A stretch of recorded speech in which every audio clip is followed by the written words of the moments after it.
So the learning objectives of this app. So just to let people know that Carolyn has just started recording this. So participants will be able to describe what is meant by the term counterfactual impact evaluation is the first objective. Participants will be able to explain the characteristics of a good counterfactual for a CIE. Participants will be able to explain the basic ideas behind 4 common approaches to simulating the counterfactual. And then finally, participants will be directed to where non-technical reference material can be found if they wish to dig a bit deeper into CIE methods. So in the first part of the session, we'll refresh our knowledge on this. We will briefly review the basics of counterfactuals and the common methods of identifying impacts and benefits of using CIE. So the idea is that this is a refresher course on the year 1 content. For a more in-depth discussion of the CIE, you can review the slides from the last year's training.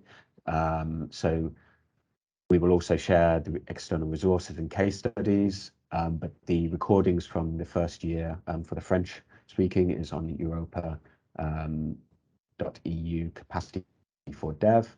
And I believe the slides as well. However, if we can also share the slides by email at the end of the day, if anyone wants to look and review those and go into a little bit more detail about impact evaluation methodologies and the ideas behind it. The idea for this session is to really just scratch the surface and give you a brief overview.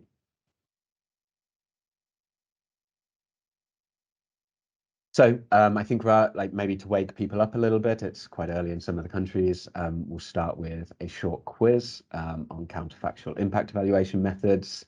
So just to say at the very beginning, this is reviewing content that some of you may have gone through last year. So the responses are going to be completely anonymous. It's not going to be sent to us, and it's not going to be shared, your answers.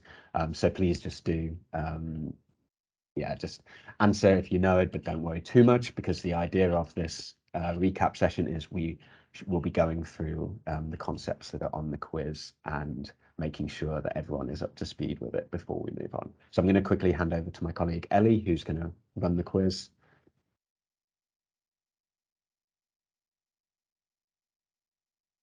Yes. Thank you very much, Nathan. So I just shared a link on the chat. So I'll kindly ask you to go onto the link. You will find the link on the chat.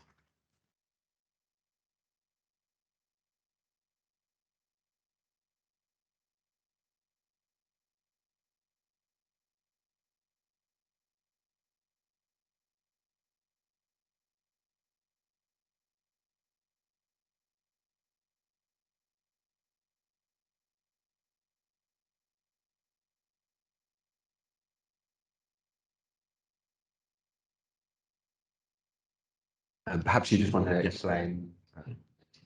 Yes. So what we'll be doing is that we'll have a series of questions that come up. You would have enough time to answer the questions. Don't be worried if the time is gone. It's already gone. We just want everyone to be able to answer. So I guess for now we have 14 participants who have signed in. You can kindly let me know if you have problems signing in. So all you would have to do is to enter the code that has been provided on the screen. That is 35890009. Just enter that code to sign in, and kindly let me know if you're having any problems signing in, and then we will see if we can rectify that. So what's going to happen is that a number of questions are going to be displayed. You would have to choose what you think is the best answer. And as Nathan mentioned earlier on, don't be worried. This is not to mark anyone. Most of the things that are going to be asked would be discussed later on in the presentations that would be coming up. Yeah. Okay, so I guess so far we have 18 people signed in, so we would just, so again, I can send the code to you. But I think that's what is displayed on the screen right now. 358900009.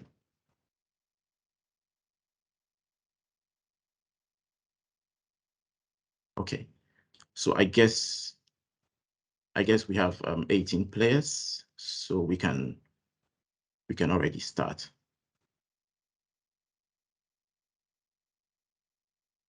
Okay, so hold on for the first question. And please ignore the message about getting maximum points. So the first question is, which of the following would be an example of an evaluation question that aims to understand impact? Which of the following would be an example of an evaluation question that aims to understand impact?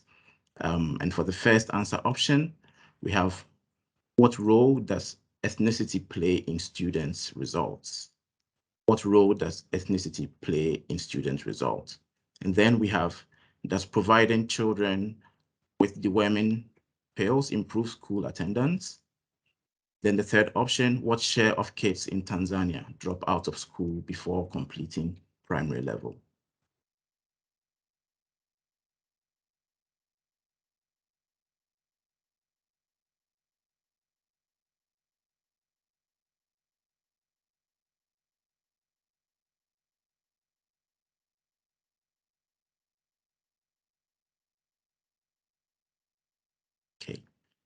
Okay, so I guess a lot of people had the answer right, which is, does providing children with deworming pills improve school attendance? We would move on to the next question then.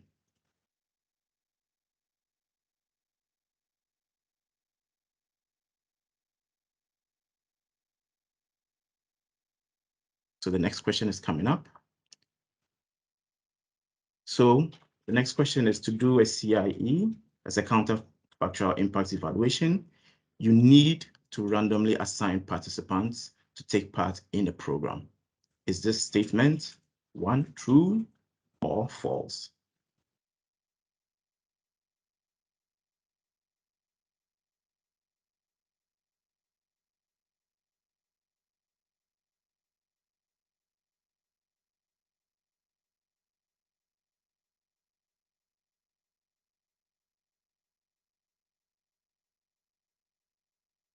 So I guess, yes, we have about everyone voting already. Okay,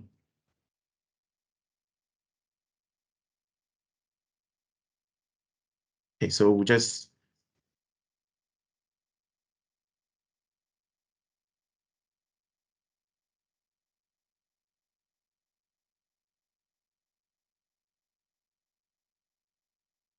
okay, so we had 8 people getting it right. So to do a CIE, you don't need to randomly assign participants to take part in a program.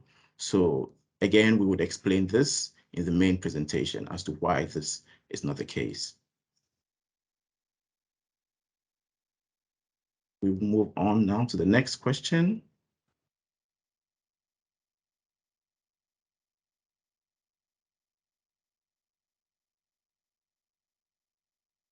The next question is, which of these groups is the best counterfactual for a program? Which of these groups is the best counterfactual for a program? A group of people from the same country as the treatment group, a group of people who chose not to participate in a project, and a group of people who did not participate in the project, but are otherwise similar to the project's beneficiaries.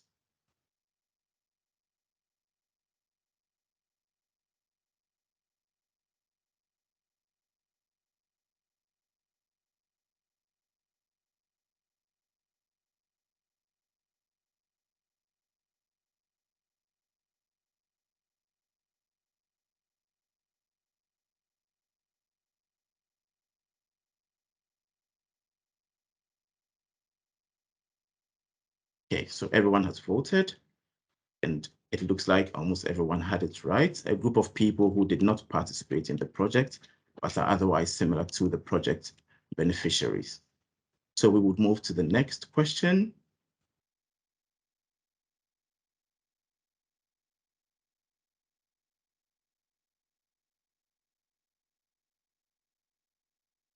And for the next question, we have to do a counterfactual impact evaluation. You don't have to collect data on participants before the program. Is this statement true or false?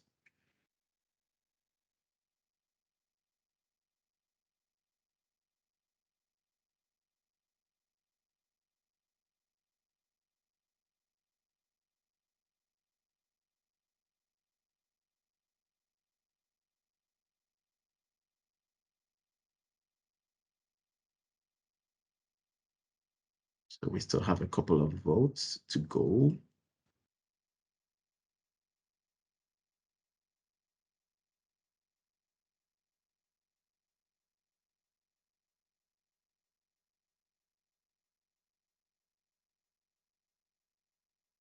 Okay, I think one more vote and we're done.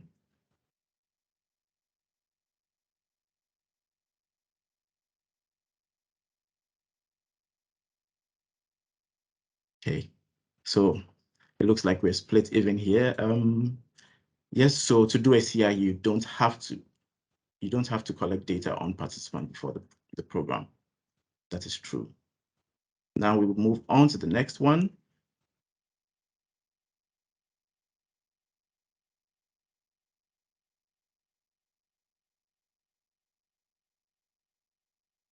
Okay, so I think that would be it for now. So I would hand over to Nathan to take over from here.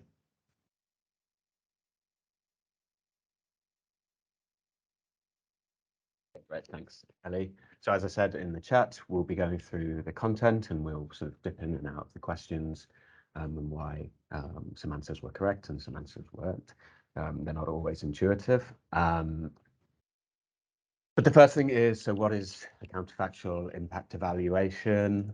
I mean, if we break it down into its kind of component parts, an evaluation is a systematic assessment of the design, implementation, or results of an initiative for the purposes of learning or decision making. So the idea is that there is a predefined process to how we rate a program's performance, and we have a systematic approach to it. Impact. So impact is basically should be considered as the causal effect of a program or policy. So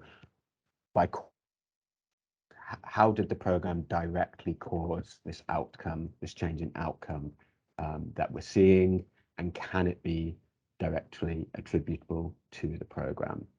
So in this case, we are very sure that it is this specific program that's actually causing this change, that it's not other contextual factors, it's not stuff to do with the economy changing, for example, that it also benefits everyone. So how can we actually measure impact? And that goes a little bit further than just effect. It's actually directly attributable to the program itself. And then the final one, I guess the most important one, is the counterfactual, because it is how you actually can identify impact. So the counterfactual is the outcome that's measured at the same point in time had the program not been introduced to the beneficiaries. So the fundamental problem of this is you can't have two realities. You know, we can't give a program to people, a training program to young people, and then also at the same time not give the program to the same people. Obviously, we can't have these two realities in one go. So what we have to do, and the solution, is to basically simulate a counterfactual situation. So how can we create the best simulation of what would have happened if the program had not been there? So this is often referred to as sorry, somebody seems to have taken control of the not sure if that was anyone, but I'll go back. So this is often referred to as creating a control or a comparison group. So the idea is that this comparison group is the counterfactual is the group of people that did not receive the program, but are simulating what would have happened if the people that did receive the program had not received it.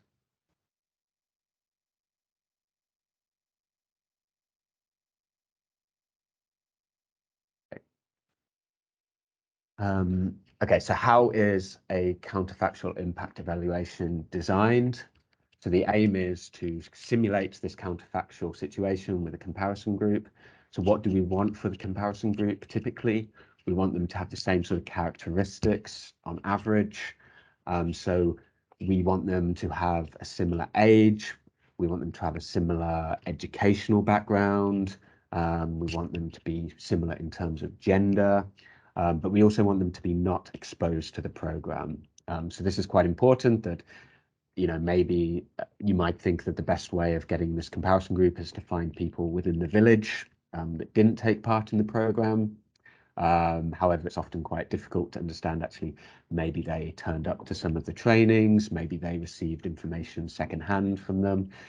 These are called spillovers. So we want to be very sure that they were not exposed to the program itself. And we want them to be able to react similarly to the program as the treatment group. So if they were actually within the program, we want them to have the same experience as the treatment group. Based on the intervention design and context and timeline and data availability and budget. So there's a lot of practical and realistic limitations to what we can do. We then try and find the most appropriate approach to select, to try and find this comparison group. So there are kind of two general methods, experimental methods and quasi-experimental methods. I wouldn't worry too much about the names. I'm going to talk through a little bit about each and how they actually work in practice.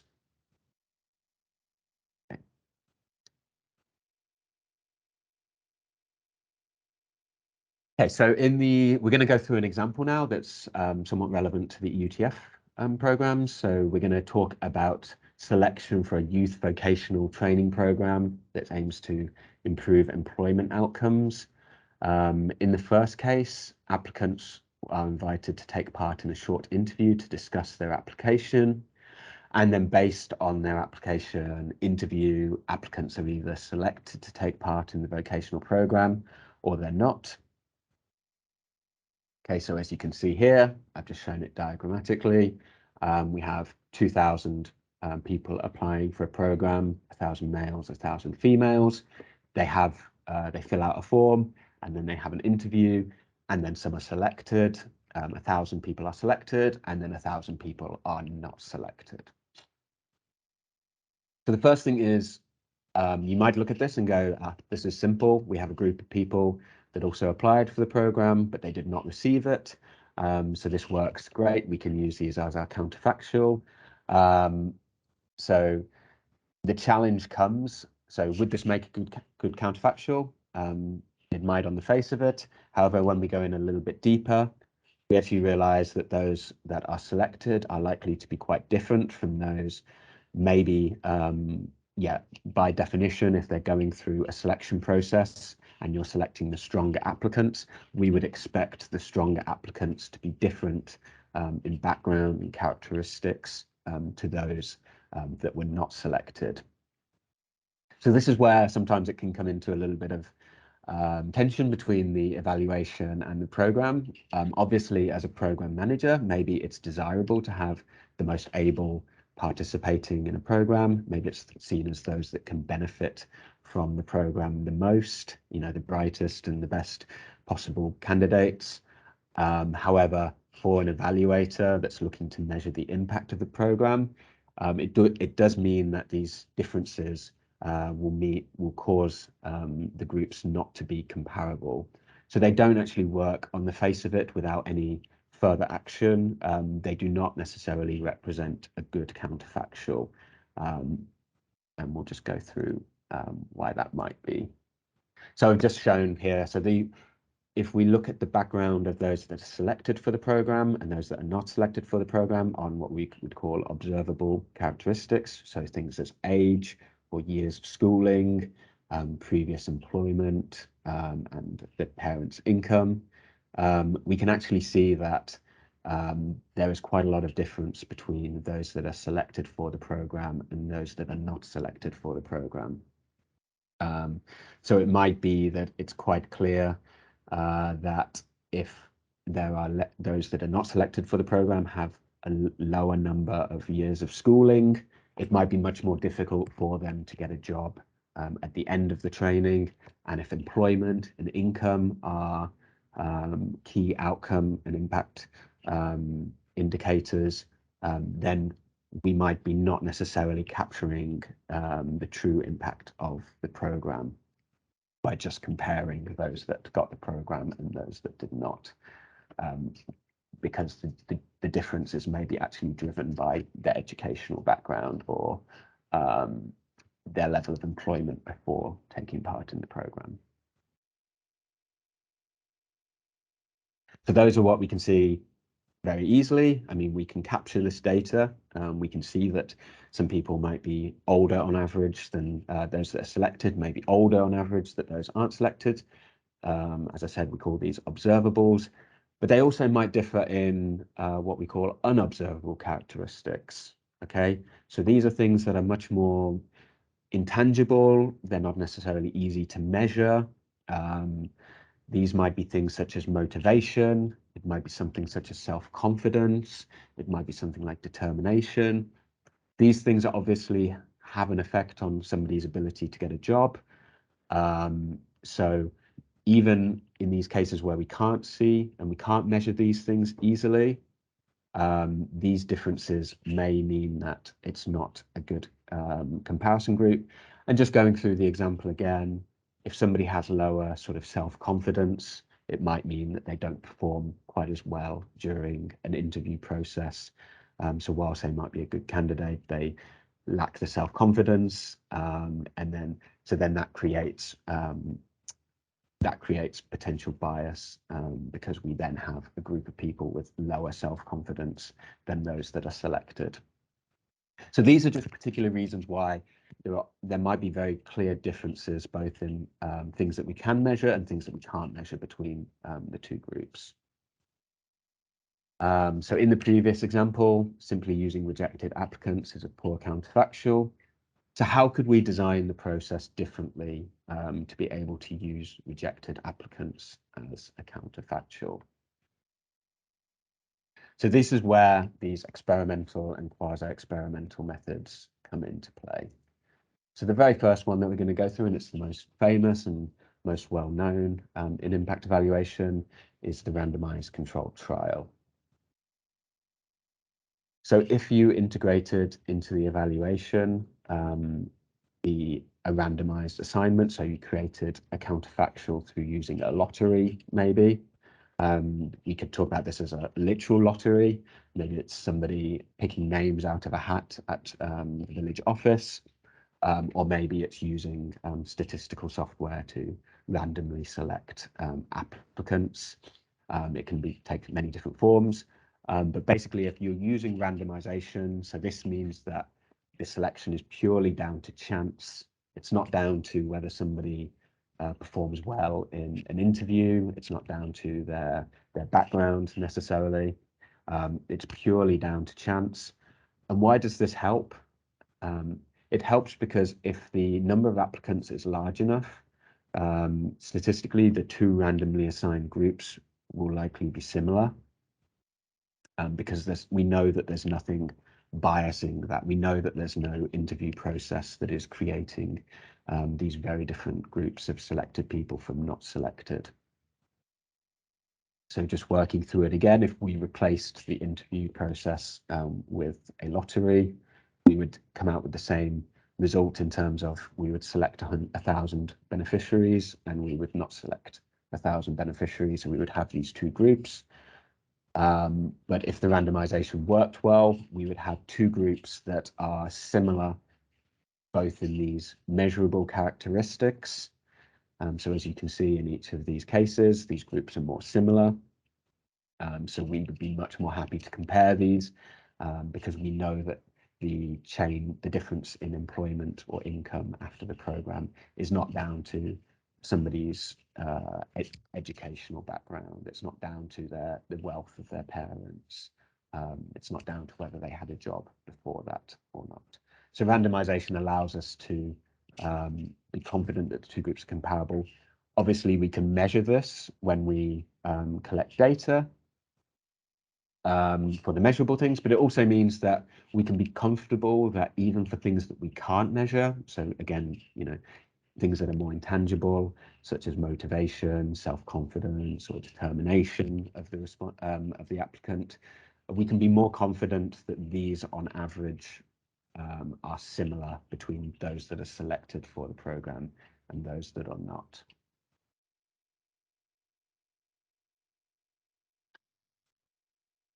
So because randomized assignment creates two groups that are on average, I think it's important to say on average. Obviously, you can't just pick two people, that one that's selected and one that is not, and say that they are the same, because the similarity comes when you look at them as a group as a whole. But because they're comparable at the beginning of the program, the impact can be measured simply as the difference in outcome after the program. So this is, we have the outcome here on the left. We have the outcome here on the left, so maybe that's income of the people taking part in the vocational training. And then we have time here, so this is at the beginning of the program. So when the program takes place, both groups have a similar amount of income.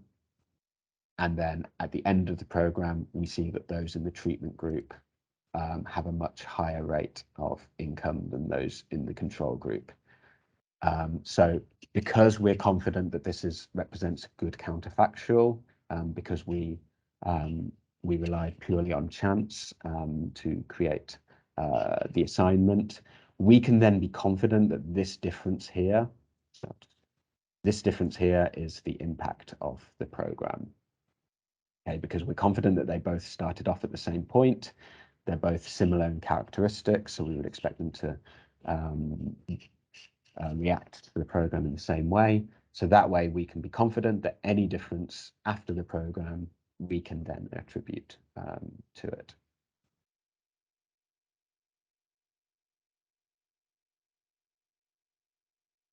Okay, so that's randomized assignment. So it's also referred to as experimental methods.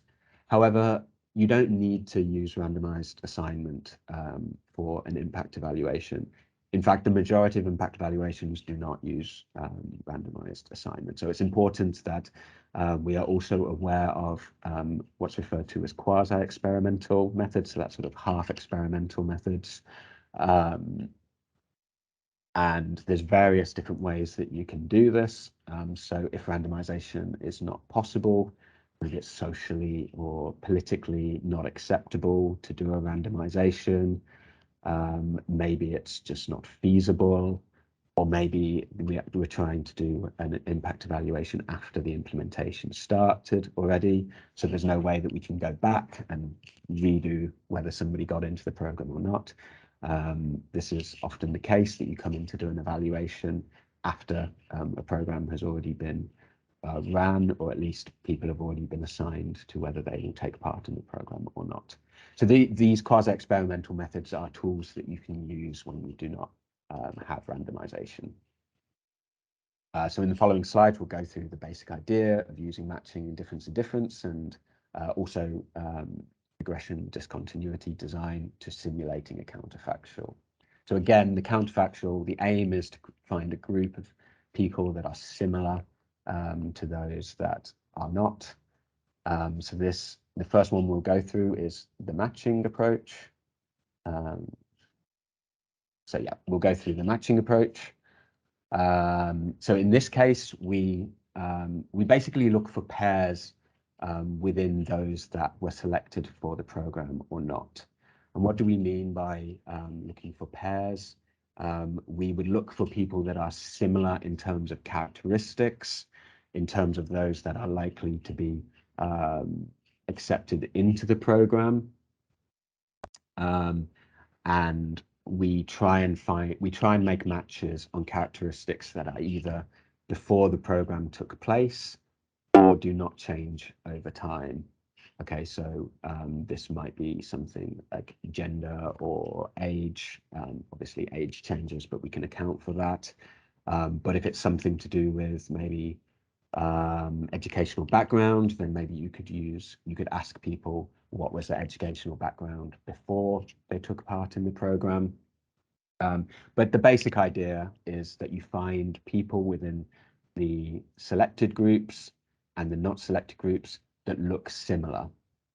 Okay, so you're not going to be able to find you're not going to be able to match everyone, because there will be those that are that are not selected for the program that will maybe very, very poor candidates, and they cannot be sort of similar or matched to anyone that's selected to the program, because they just differ too much on their educational background, they differ too much on their age, for example. So we do this through a technique called propensity score matching. So we do the matching through this technique, where basically we just try and calculate the likelihood that somebody actually enters the program. So if we can find two people with a similar likelihood of actually entering the program, then we can match them together. So the basic idea is that we have these large groups of people, and then we cut it down into just those that we can find similarities for. So as you can see, you do lose numbers of participants and non-participants in this from your sample, because in this case we can only find 3 matches. So this means that you do need to have a big enough sample size, and we'll have a session on sample sizes a little bit later, but it's just something to keep in mind, that it does pose some challenges itself. But the idea is, that we can create, through matching participants on similarities, we can create groups that are somewhat similar and then represent a good counterfactual. So as you can see, we can match that, we can be confident that they're similar in terms of the observable characteristics, so things like age or years of schooling.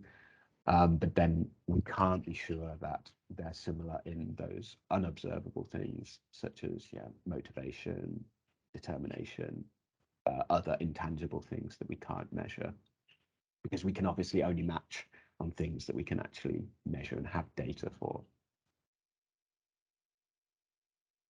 So that's matching. That's the matching approach. The next one is referred to as difference in differences. So the idea here is that we can actually keep with the approach of selecting using an interview process, because in a difference in difference, we're not necessarily trying to match similar people. What we're actually doing here is we are accepting that there are differences between the two groups. So again, if we have an interview process, we would expect those that are selected for the program to be different from those that are not selected for the program. So this was kind of our base scenario again, where we didn't have randomization. We just allowed the interview process to take place. And for difference in difference, we accept that there are going to be some differences in the groups. But what we do is we use something called the parallel trend assumption, which is we basically assume that, okay, we have these differences between the treatment and control, so those that are selected for the program and those that are not. And maybe we have some data before the program. So in this case, we have 3 rounds of data. Often for a program evaluation, we would just have 1 round of data.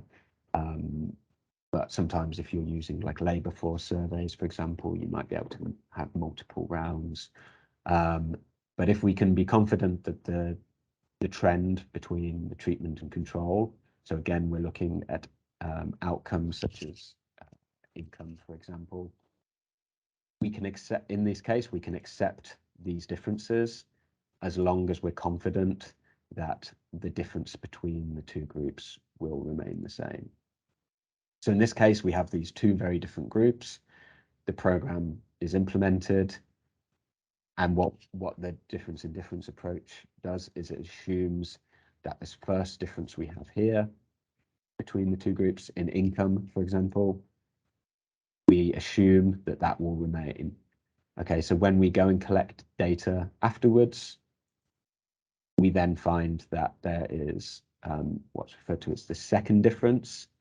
And then, but it's important to note that this, we don't say that this is the impact of the program, because we already know that there were these differences in the groups before.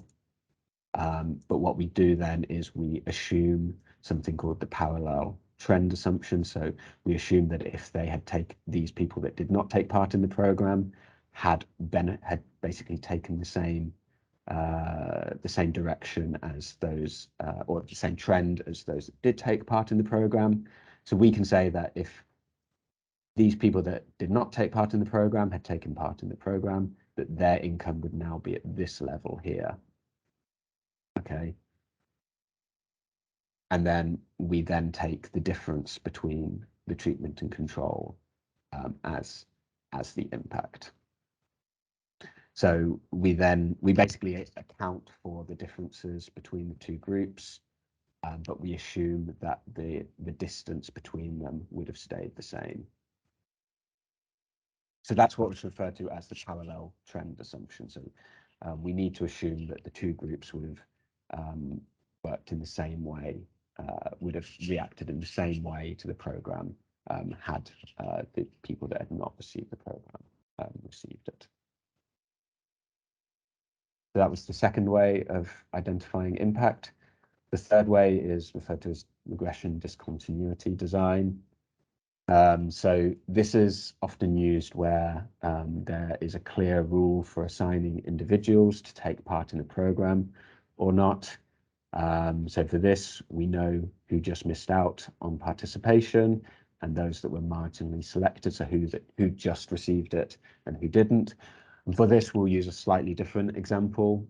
So it's something that's, for example, they did in South Africa a few years back. They basically introduced a youth wage subsidy for unemployed people below the age of 30. So they said that if you're a company and you are hiring somebody that's below the age of 30, we will pay part of their salary. So we will subsidize part of their salary. So one of the benefits of this is that you can, because there are very clear rules for those that are, anyone that is below the age of 30 receives it, you can then think, okay, what would make a good counterfactual here? The good counterfactual would probably be those that are just above the age of 30. So maybe 31-year-olds, 32-year-olds, 33-year-olds, because we would be confident that they would be similar to those that are 28, 29 years old, because there's only a couple of years difference between them. But there's this very clear cutoff point for when people receive it or not. So basically what you're doing then is you're taking those just below the age of 30 as your treatment group, and you're taking those just above the age of 30 as your comparison group. And it can kind of be shown diagrammatically here. So as we go through the various ages, maybe we see income rises as people are more likely to get jobs as they get a bit older, maybe they earn a little bit more. Their average income, so we would expect it to rise. But then we see that for age 30, there's a slight, it's called a discontinuity, because it doesn't continue in the same path as it did before. And we see that actually there's a slight reduction in income for those just above 30. So why would this happen? Because obviously if employers are being subsidized to take on younger people below the age of 30, they will likely hire people that are under the age of 30. Maybe they give them slightly higher incomes because they know that they're getting part of it subsidized by the government. So what we end up seeing here is this slight drop at the age of 30 for average incomes. And then we could basically consider that to be the impact of the program, because we consider this group, is slightly just above the age of 30, with those that's slightly below the age of 30. This is our treatment group, this is our comparison group, and the difference between them is the impact of the program. So it might be the impact of the youth wage subsidy. So those are the three quasi-experimental approaches. I mean, we did have to go through them on a very sort of superficial level. As I said, we will share the sort of non-technical resources with you afterwards. We will share links to the previous year's slides. So if people do want to understand it a little bit deeper, they can do. But just as an overview, so which approaches do we take? So the first question, we have a little decision tree here. The first question would be, is there baseline data available? So as you can see here, if there's not baseline data available, then we can either do a regression discontinuity design or a matching design. So this goes back to the quiz question, do you need baseline data? The answer is you do not need baseline data, but you do need to set your data collection up if you're doing matching in a way that you would collect some information on participants for things that do not change, have not changed since the baseline. So the question is, if there's not baseline data available, is there a clear selection threshold? If there is, so something like if you're over 30, you get selected. If you're under 30, you do not get selected. That leads itself to a regression discontinuity design. If not, then you can use a matching approach. And then in terms of if you do have baseline data available, then the question is whether randomization is appropriate or not. Is it feasible? Is it possible? Has the program already been implemented? Or yeah, there's various different ways why randomization may not be appropriate. But if you can do it, it's generally considered as the gold standard, because this is the one where we can be most confident that the groups are similar to each other, both in what we can measure and what we cannot measure. So that's why it's often referred to as the gold standard. Otherwise, you can take a difference in difference approach if you do have the baseline data. But then, as I said, this relies on this assumption that those that did not receive the program would have reacted in the same way had they received the program, which is not always necessarily the case. And it's often very hard to prove that. So sometimes it can be harder to claim credibility for an impact evaluation if you use that approach. So finally, just at the end of the session, so why do we do a counterfactual impact evaluation? So the first thing is to basically determine whether an intervention creates an attributable or causal change in the outcome and to what magnitude. It also helps us to learn which intervention strategies work the best, because we can have this reliable evidence, rigorous evidence, and we can compare programs and strategies that have been used, and we can measure how well they performed in an impact evaluation. So it really gives us quite clear parameters on which we can learn which approaches work best and which do not. And it can also help to inform policymakers. So going from the sort of the academic realm to actually practical uses and providing policymakers with evidence-based decision-making ability. So what I've done here is what we have here is we have some of the resources. We will share this with you. So I've put a book, a couple of videos that are very well good explainers for non-technical audiences for counterfactual impact evaluations, and a couple of podcasts if people like to listen to things on the way to work. These are for non-technical audiences. So if you want to look a little bit deeper, then we can leave our emails at the end of the day, and we'd be happy to provide more technical things. But if you're just coming in and wanting to get a good overview of impact evaluation, I think these resources work work very well. And as we said, we would link to the training workshops from year one if you want to go a little bit deeper into these approaches. So that is a very whirlwind recap of counterfactual impact evaluations. So that just gives a bit of background about what we try and do when we work on the evaluations for the EUTF portfolio and why we might be taking the decisions that we do. And the next steps and the aim of these workshop is to go a little bit step further and actually think practically, how do we collect this data that can help us to identify impact and whether it's attributable to the program or not.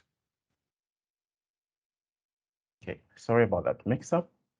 Okay, so back to our session. So we're going to session 2. And this session 2 is an overview of data collection and its relevance for counterfactual impact evaluation and monitoring systems. So I guess we have gone through a recap of year 1 training, which related to the design of impact evaluations. And now we are moving into the session, which is more or less the main focus of this year's training. And for this session, these are the broad objectives which we hope to achieve. We are hoping that once we are done with this session, you would be able to understand and explain why high quality data is necessary for impact evaluations. Also, we are looking forward to you being able to actually differentiate and describe between quantitative and qualitative data, more specifically related to impact evaluations. We know that a lot of you already know what quantitative and qualitative data is, but this is just to bring back what you already know and just apply it to data collection for impact evaluations.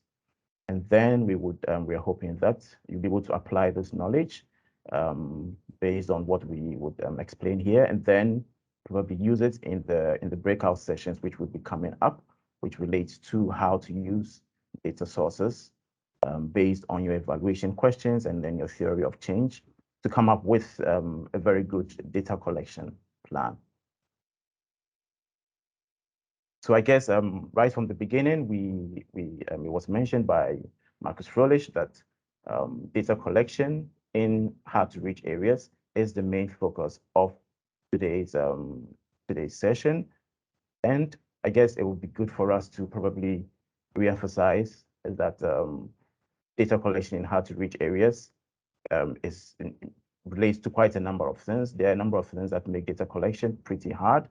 And one of the major problems is geographic areas, and that is areas that are remote or very hard to reach geographically. These pose a threat to data collection, no matter how good your design is. If there is a geographic barrier in terms of the environment or the environmental conditions don't make it possible for you to reach these places, the data that you would wish to obtain for this impact evaluation would not be accessible. Also, one of the major problems could be insecurity or fragile contexts. This relates to places where there are some form of conflicts going on, where there are refugees, for example.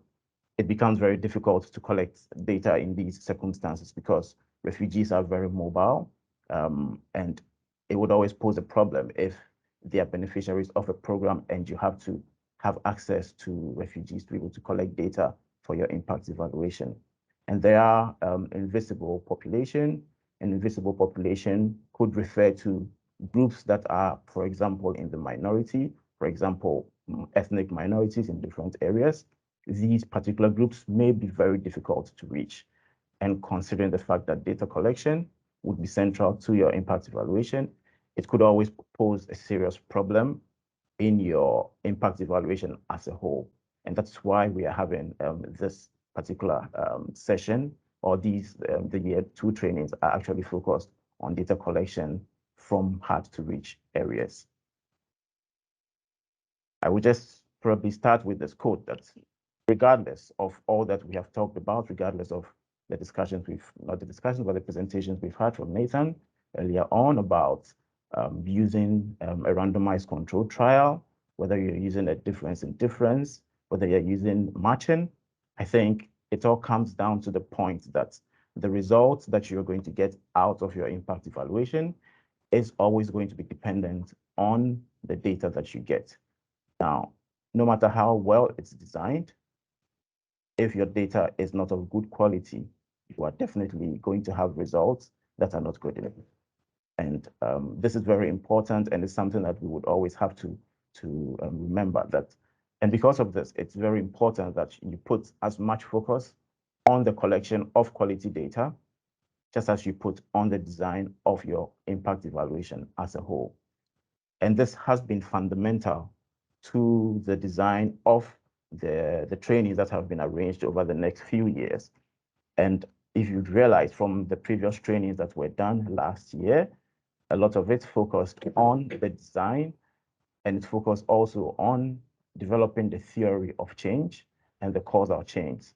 And then also, so the theory of change and the causal chain basically refers to the different stages of the project and the theoretical underpinnings of each of these stages, and then how each of these stages are linked to each other, right down from input to impact level. So we're looking at how the inputs relate to the outputs, and then again leads to the outcome. And I think these were some of the trainings that were done last year. And then we move on to specifying the evaluation questions. This was also done last year, and specifying your evaluation questions was also based on the theory of change that you developed for your project. Now, based on the theory of change, you come up with evaluation questions that will guide the impact evaluation. And then it comes to selecting the outcome and the performance indicators. So all of these were treated last year. And as Nathan mentioned earlier on, we would share the links to the previous trainings so that you can actually have access to it, be able to understand how to come up with your theory of change, and then specify your evaluation questions, and then selecting the outcome variables and the performance indicators, which could help you conduct your impact evaluations. So that was what was done for last year. Now, for year 2, we're focusing on data collection, which would be dependent on what you have designed from year 1. For next year, the focus would be on data analysis. Okay. So as I've mentioned earlier on, data is very central to almost every single methodology that you would decide to use, because the fundamentals of impact evaluations is measurement.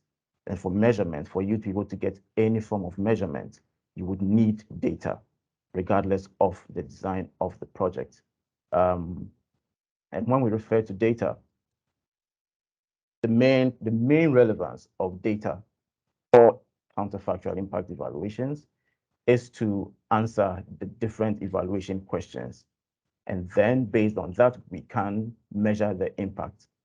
Now, for this, we have, like, for an example would be that the impact would be that we would want to understand or know whether a program has improved the income of beneficiaries. Now, if we want to do this sort of impact evaluation, the only way we can do this is to collect data on the beneficiaries based on how the program was implemented, and then the outcome, which is their income, which we would be interested in. And for this, we would need to have data on their income. Another example is for if we want to test or we want to find out whether beneficiaries have become resilient over the period of time after the implementation of an intervention. Again, you would need data. And this data is not only data from the people who you gave the intervention to, but you would need data from both the treatment group and the comparison group. The comparison group being people who did not receive the intervention.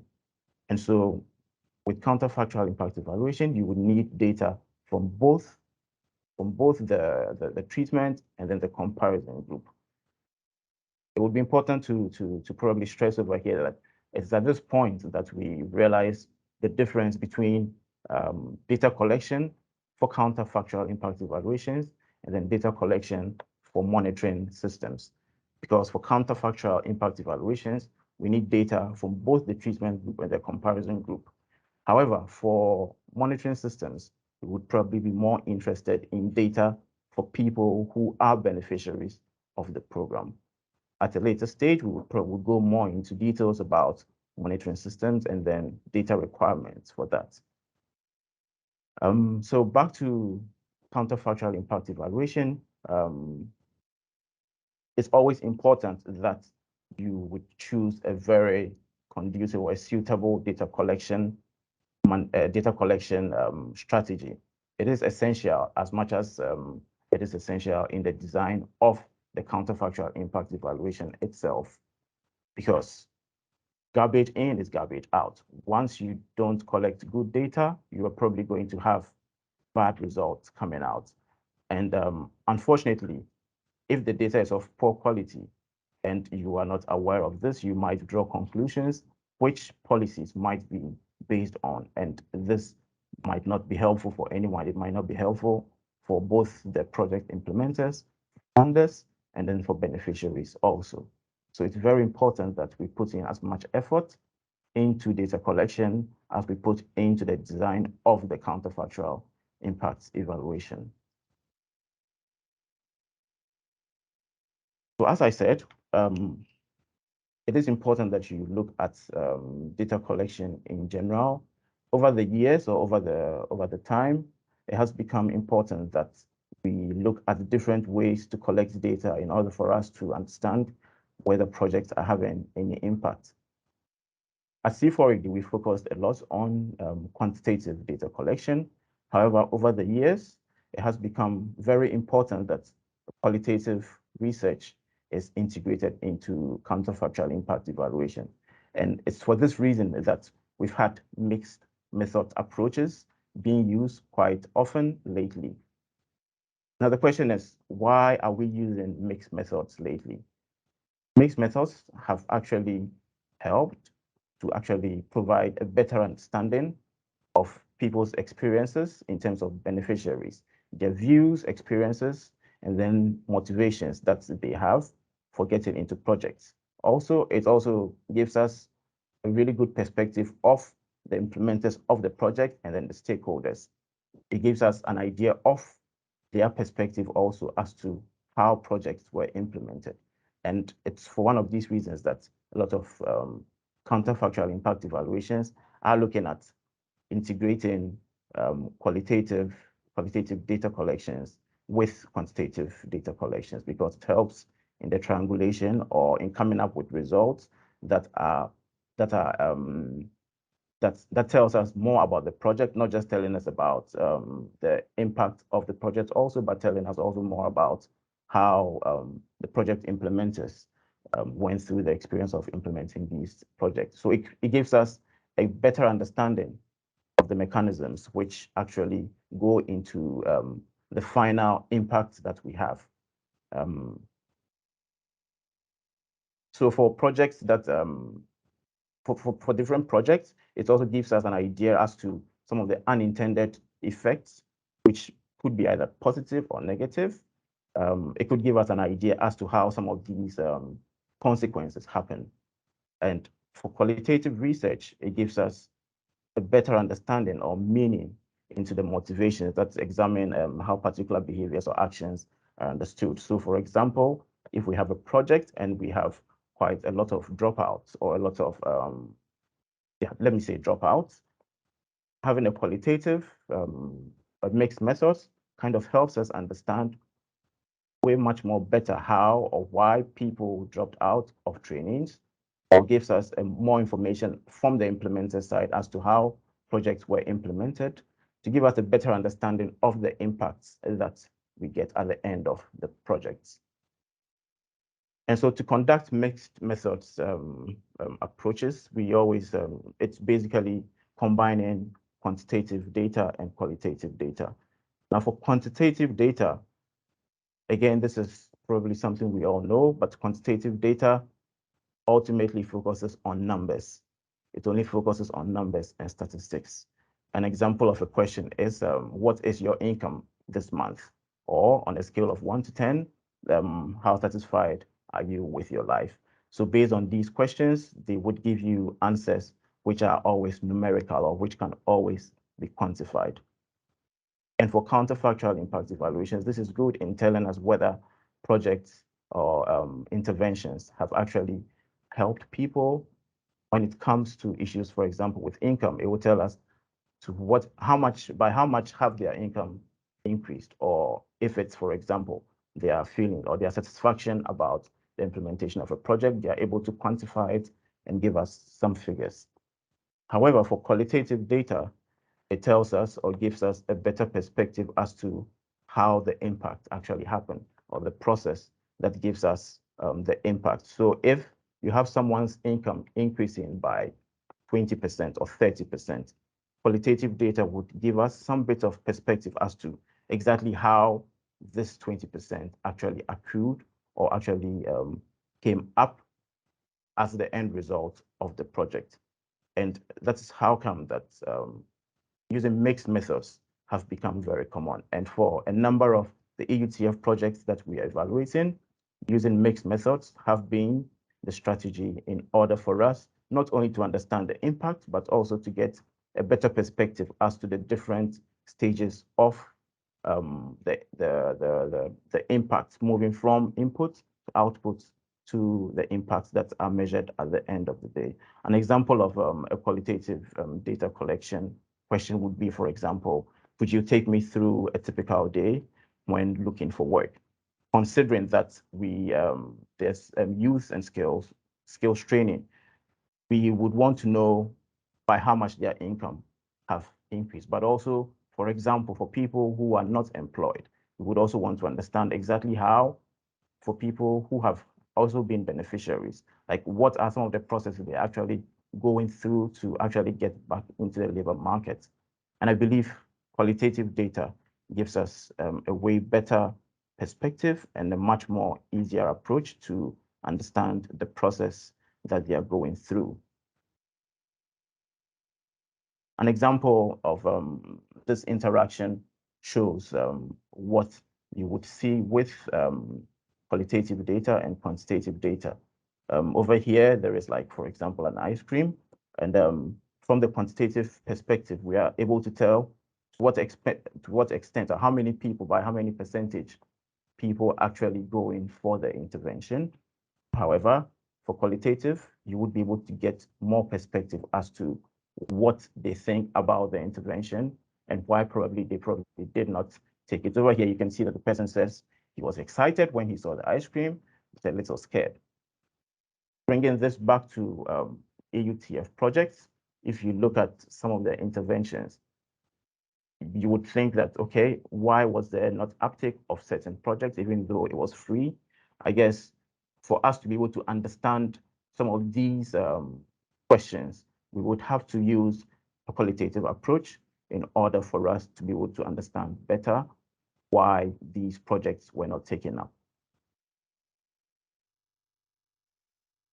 And for qualitative data sources, basically, these are just examples of some of the qualitative data sources that we could use, and they include key informant interviews. And key informant interviews refer to speaking with people or people who are considered as important stakeholders, essentially project staff, project managers, as to how the projects were implemented.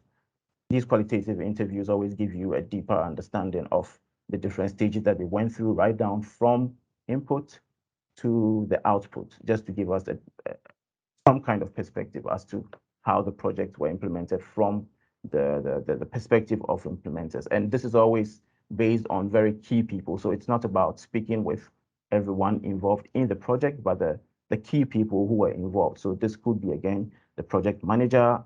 It could be the monitoring and evaluation specialist on the project. They can always give you some perspective as to how the project was implemented. And we have the in-depth interviews. And for the in-depth interviews, focuses more on beneficiaries or participants. Again, in order for you to be able to capture these different perspectives as to how the project was implemented, you would also want to understand from the participants as to why, for example, they did not participate or why they participated, and probably why the project has probably had an impact on them. Qualitative in-depth interviews can always give you a way much more good information for you to be able to draw some conclusions on. For the focus group discussions are basically group interviews, and which are designed to explore people's attitudes about very specific issues that are being evaluated. And usually for focus group discussions, the advantage is that you can collect a broad range of information all within a very limited time. And this is always focused on people who are similar in a particular way. And so basically, if you have people who are beneficiaries of a program or a particular program, you could have, let's say, a particular trade, have people from this particular category, and then you have a clearly defined topic, which could be questions related to, for example, their experiences during the training. Now, being a moderator, you can guide the discussion, and this actually helps or promotes self-disclosure. And the good thing about focus group discussions is that participants of focus group discussions can always piggyback, or they can always listen to the contribution of others and then build on that by giving you more richer information or enriching the information that you have, which if you had done an interview with one single person, you would probably miss that information because the person probably forgot, or the information might not be readily available. And in focus group discussions, you are able to actually capture quite a lot of information. Another qualitative method that is used are using observations, and basically observation is systematically observing to understand certain dynamics. So it's not just a matter of just going one time and observing whatever is happening, but having a systematic process of observation in order to capture people's experiences or certain parts of development interventions that are going on. So these are the different qualitative methods that are available for data collection. Now, in all of this, what would you say is the relevance of data collection in CIE? It is not limited to indicators of impact. Now, CIE data collection can help you in obtaining strong monitoring information, which is what I mentioned earlier on. The difference is that you would get it, or for monitoring data, you would be interested in data from the treatment group. And also, if you effectively integrate into CIE, this monitoring system could actually provide information that could be used in the impact evaluation. And then also, the relevant secondary data can be used also to benchmark results. So when you get results, you can actually use it, or you can benchmark it against what is existing. So let's say if we have income data, we can always benchmark it against the data of, let's say, income from the specific country, in order to understand whether the impacts that we are getting are actually real or might not be actually accurate. And then again, data on characteristics that may influence program participants or outcome, which is control variable. So data collection can actually provide us with information on all of these. So the next session is basically moving from evaluation questions to indicators. So how do we go from having these theories of change and evaluation questions, what we actually want to answer, whether a program worked well or not? How do we go from that to actually having something that we can specifically measure and then actually identify impact for? Because this is probably the most crucial part of actually any data collection for any CIE, because it sort of sets the groundwork for what you're actually going to try and collect, and any issues in this phase will have cascading effects as the CIE goes on. The main learning objectives is that we want to move from learn the steps from going from an evaluation question to actually collecting the data to answer it. And participants will be able to describe what is meant by a construct and an indicator when trying to answer an evaluation question. So these have quite specific meanings, these things. And then thirdly, participants will be able to explain the importance of having clearly defined concepts when developing indicators, and because this can often be one of the big challenges that people face when they're trying to collect data. And then finally, you'll be able to explain the process of using existing tools to develop questions that will provide relevant indicators. So we'll be talking a little bit about what is already out there and what has been developed over time that you can actually piggyback on, and you don't need to come up with everything yourself individually.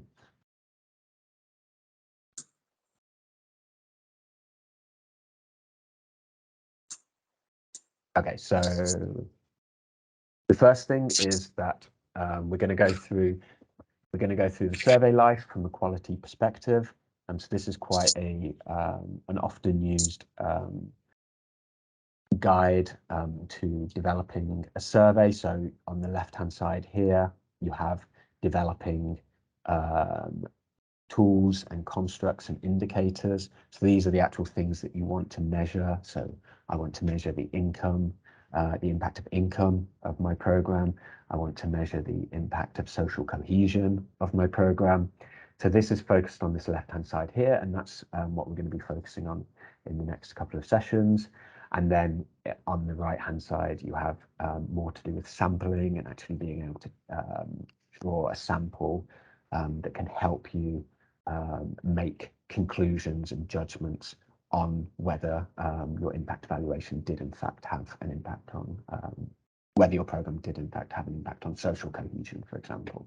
So both of these sides are very, very important, but we're going to focus on this left-hand side now. Okay, so we have at the top, we have these kind of three different steps when we go from an evaluation question to data collection. So the first that we're going to focus on is what is referred to as a construct. This is somewhat of a technical term, but fundamentally it means that we're defining the concepts within the evaluation question.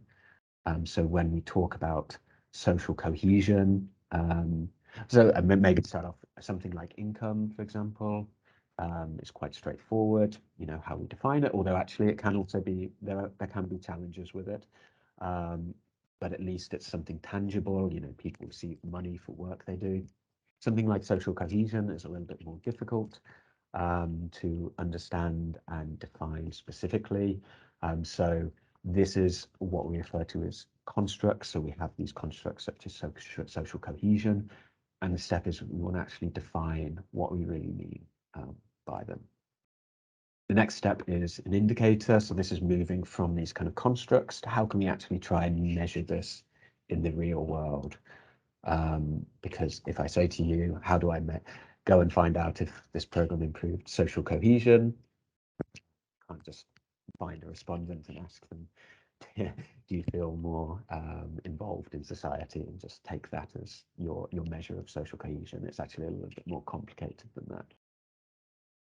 And then through to the response.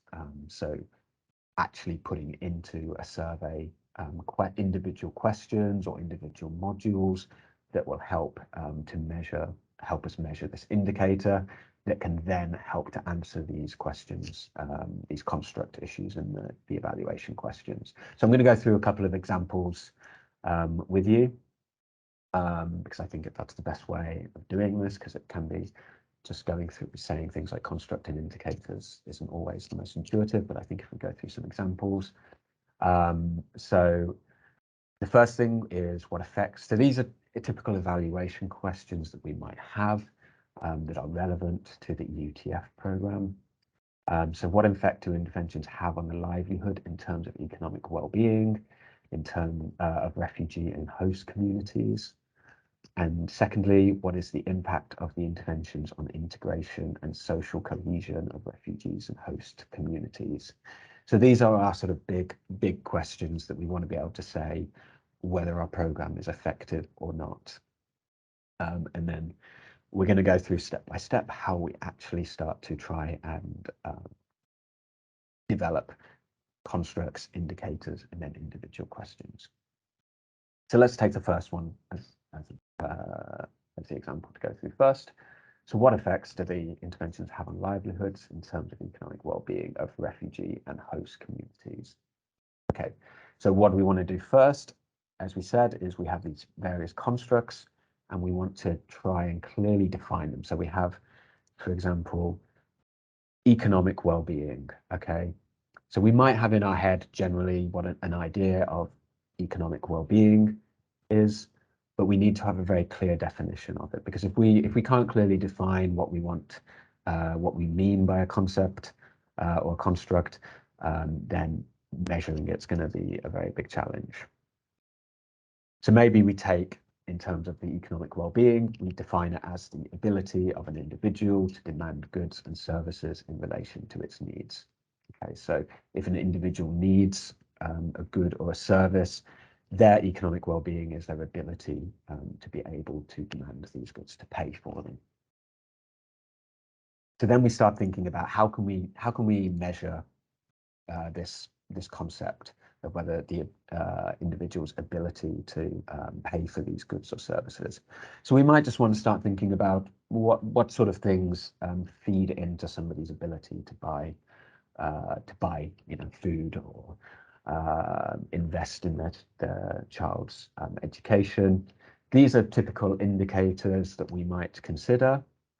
So we might look at average income, we might look at employment status, we might look at security and employment. If somebody is confident that they have a job that has decent security and they're not going to lose it very quickly, or it's not just a short-term job, then they can be more confident, for example, in making investments or making purchases that help their household. On the other side of it, and particularly relevant in hard-to-reach areas, is things like self-employment or business ownership. We sort of use business and self-employment quite interchangeably, but do they have their own business, and how is that business performing? And then finally, we might look at things like asset ownership. We might want to use that as a proxy. We might be able to say, oh, if somebody is able to buy a radio, buy a fridge, then we can be confident in their ability to buy other goods and services that they need. So these are actual things that we can measure that can help us kind of understand this kind of fuzzy thing of economic well-being. So we're trying to kind of like home in on the specific things that we can actually in the real world go out and measure. So maybe as an evaluator or a program manager, we're interested in this question. So we have these various indicators.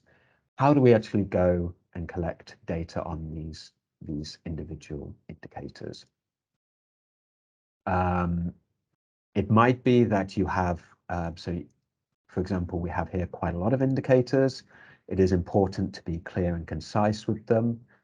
You will often be limited with what you can collect, both in terms of resources, but also the response. We'll talk a little bit more about it when we go into the more practical side of collecting data, but also, we can't have 10-hour-long interviews with the respondents. We need to be clear and concise with them and not take too much of their time. So maybe we just pick what we think are the key indicators. And when we look at this, we might think about what is most closely linked to the program. So it might be that if it's an entrepreneurship training program, we're very focused on business ownership and business performance. And we're maybe less interested on assets that they may own themselves or whether they have a job working for somebody else. We also need to think about what are realistic to collect. It might be that some indicators may be a very good and interesting thing to look at, but it's not necessarily realistic to collect it. So, for example, if we decide here that maybe one of the things we're going to focus on is employment status, the next step is how do we actually wish to define employment status? So we're still developing our indicators here, but we need to go one step further, because we can't just take employment status on its own. We need to think a little bit more about how do we actually define whether somebody is employed or not. It might be that we think about that, we come up with it ourselves, but actually one of the very useful things to do, and this should always be kind of considered when you're collecting data, is to use definitions that are relevant, not just to your project itself, but are relevant across the board. So for example, you might look at national or international definitions. So if you're working in your project in the Gambia, you might be interested in how the Gambian government defines employment. It might be that you look at international definitions. So maybe you're interested in comparing your project with other projects across the world. You want to be able to have something that you might be able to measure and compare with projects even outside of the country. So, for example, one of the things that we do at UTF when we look at employment status is we consider the ILO, the International Labour Organization, definition of employed. So this is counted as an employed person is aged 15 or older, and they have worked either for pay or profit for at least 1 hour during a given week, during the past week. And they haven't been absent for any other reasons such as sick leave and maternity leave. So we have here quite a clear definition of what we mean by employment status. So we're moving on a little bit further from just simply, are you employed, yes or no? We actually have here very clear conditions that we want to collect data on.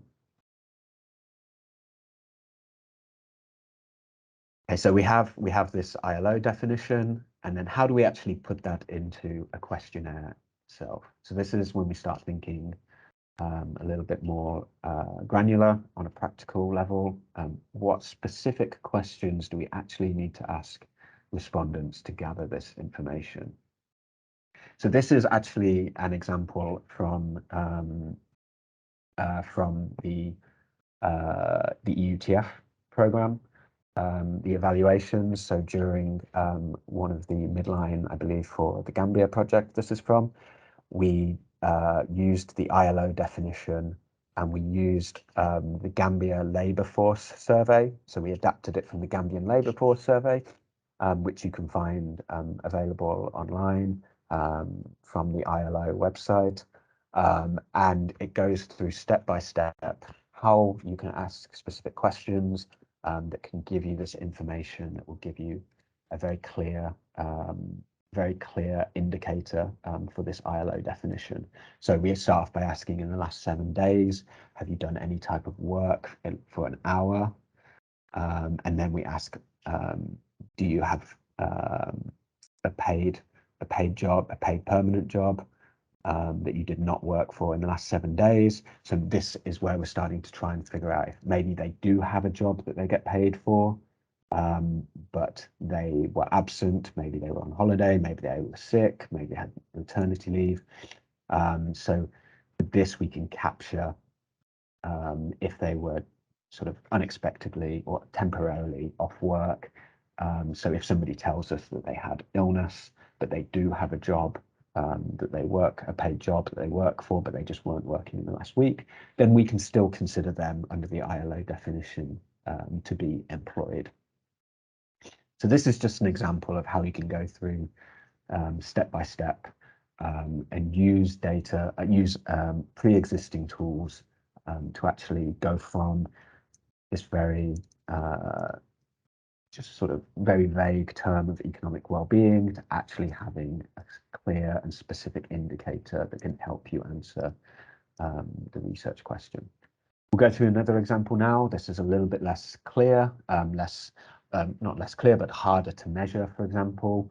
And it's the example of social cohesion. So we have a project where part of the aim of the program is to actually help integrate refugees into the local community. So we're interested in how they integrate and their cohesion within the host communities.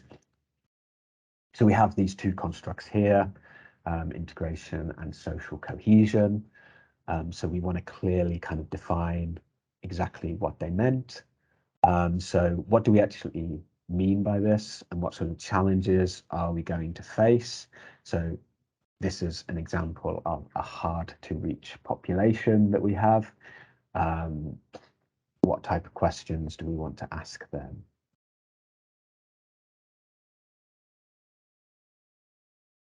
So for example, with this, the World Bank have developed a social capital and social cohesion measurement toolkit.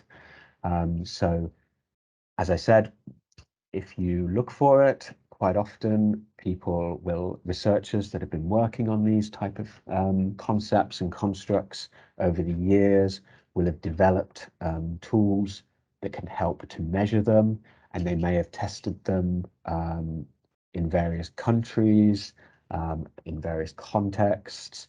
They've also checked the reliability and the validity of the tool. So it's always very helpful to look elsewhere for where people have tried to measure the construct that you're interested in. And we have here that they've clearly defined, for example, social cohesion as a definition. So we can use this if it fits what we're interested in. We can use this definition of social cohesion to start building our indicators on.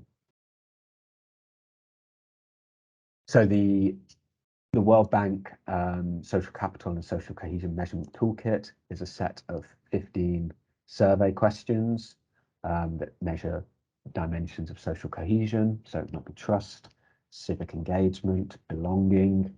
But prior to the quantitative data collection, to adapt it to the context, the World Bank tell you to try and understand the context, to actually conduct qualitative data collection.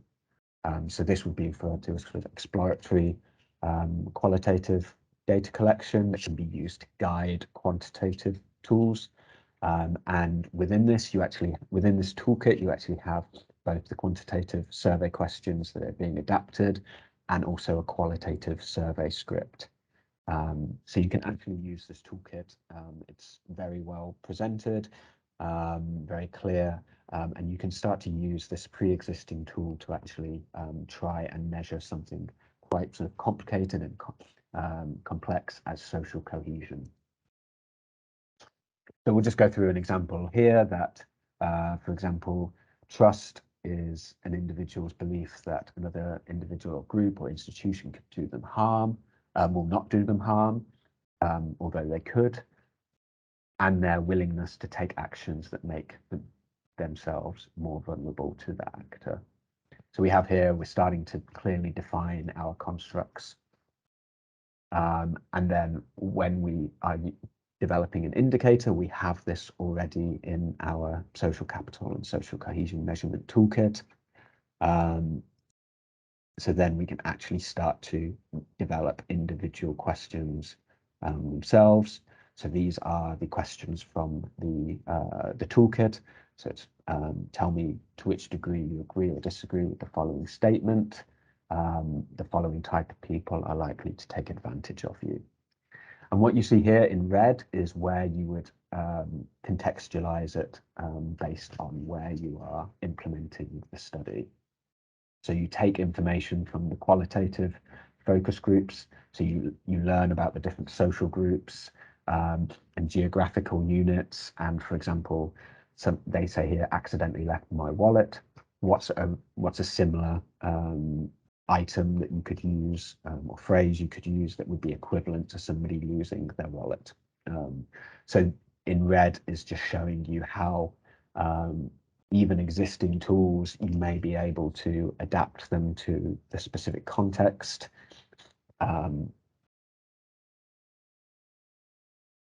So you should always start when you're looking at developing developing a tool and going from the evaluation questions to your actual questionnaire itself. You should look for examples of repositories for surveys. World Bank, UNICEF, UNDP, and JPAL have repositories. We can also share a link when we share the resources at the end of the week. We can share the links to the World Bank microdata catalogue and the JPAL repository and the UNICEF impact evaluation catalog as well. So these are really good things that you can look at so that you're not yourself having to come up with everything. So you're not having to come up with clearly defining concepts, indicators, and actual individual questions themselves. For indicators of more abstract concepts, so for example, like social cohesion, the tool should have been tested before. And then you also need to consider the context. Often you'll be able to find where indicators have actually been tested in various contexts. If they have not been tested in your particular context, then you would likely want to do a pre-test, and we'll talk about that a little bit later. But the idea is that rather than going straight out to the field and collecting data, that you actually run a little bit of a test, and you learn from it, and you learn, oh, maybe this question wasn't really relevant, maybe they don't understand what we mean by this particular phrase. It might be a translation issue. So it's always really important to pre-test tools. We can talk about that a little bit later on as well. So I think that comes to the end of the indicator to evaluation question to indicators, and then through to developing individual questions. So it was an exercise just to get us, like, started on some of the issues that we should be looking at or should be of interest to us in impact evaluations. Unfortunately, the time didn't allow us to finish up, but I think we like the discussions that have already begun. We will have other breakout sessions, and so you will definitely have the opportunity to discuss further some of the points that were raised during your breakout sessions. But we would move ahead now to the next part of our presentation, which has to do with the stages for data of preparation for data collection in CIE.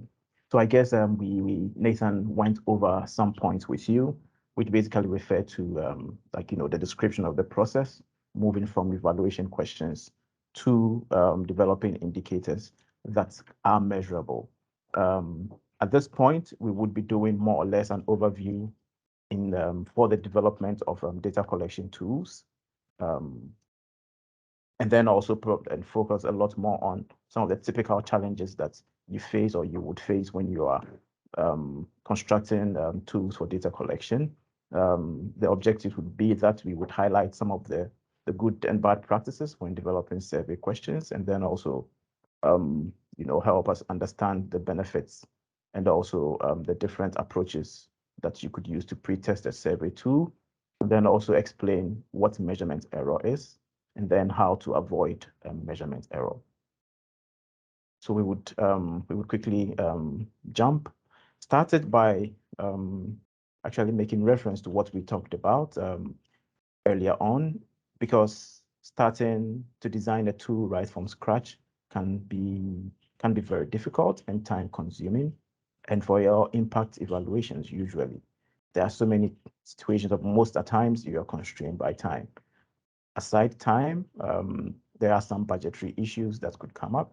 And so it's very important that you try to make use of the resources that you have. And so it's always advisable. I think the rule of thumb is always not to reinvent the wheel, but to always look out for existing tools. And you would find most of these existing tools when you are doing your literature review, even for the design of your project. And so whilst you are actually doing literature review for the design of the project, one of the things you should be doing is looking out for tools that already exist, which you could leverage on to design your impact evaluation data collection tool.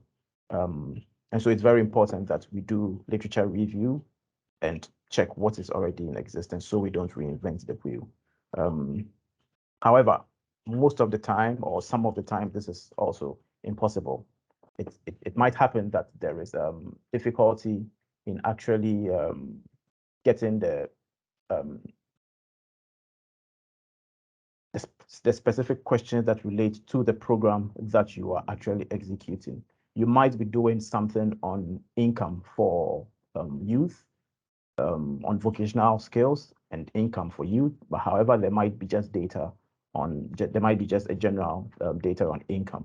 or there might be a tool that exists for collecting information on income, or it might be problematic because the study or the impact evaluation has not been done before anywhere, and so sometimes it might be necessary for you to actually design your own tool, and this happens more often than not.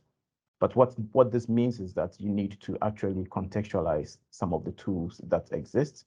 You can do that or actually design your own tool.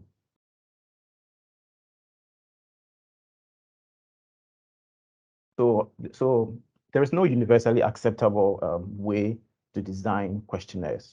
Designing your tool for data collection, once you have moved from your evaluation questions, your indicators, there is no specific theory that you can use to design the tool.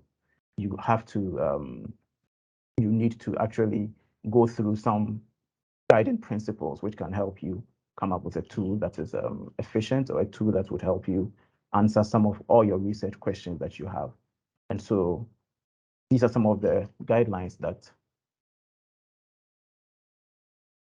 these are some of the guidelines that you can use to help you design the questionnaire.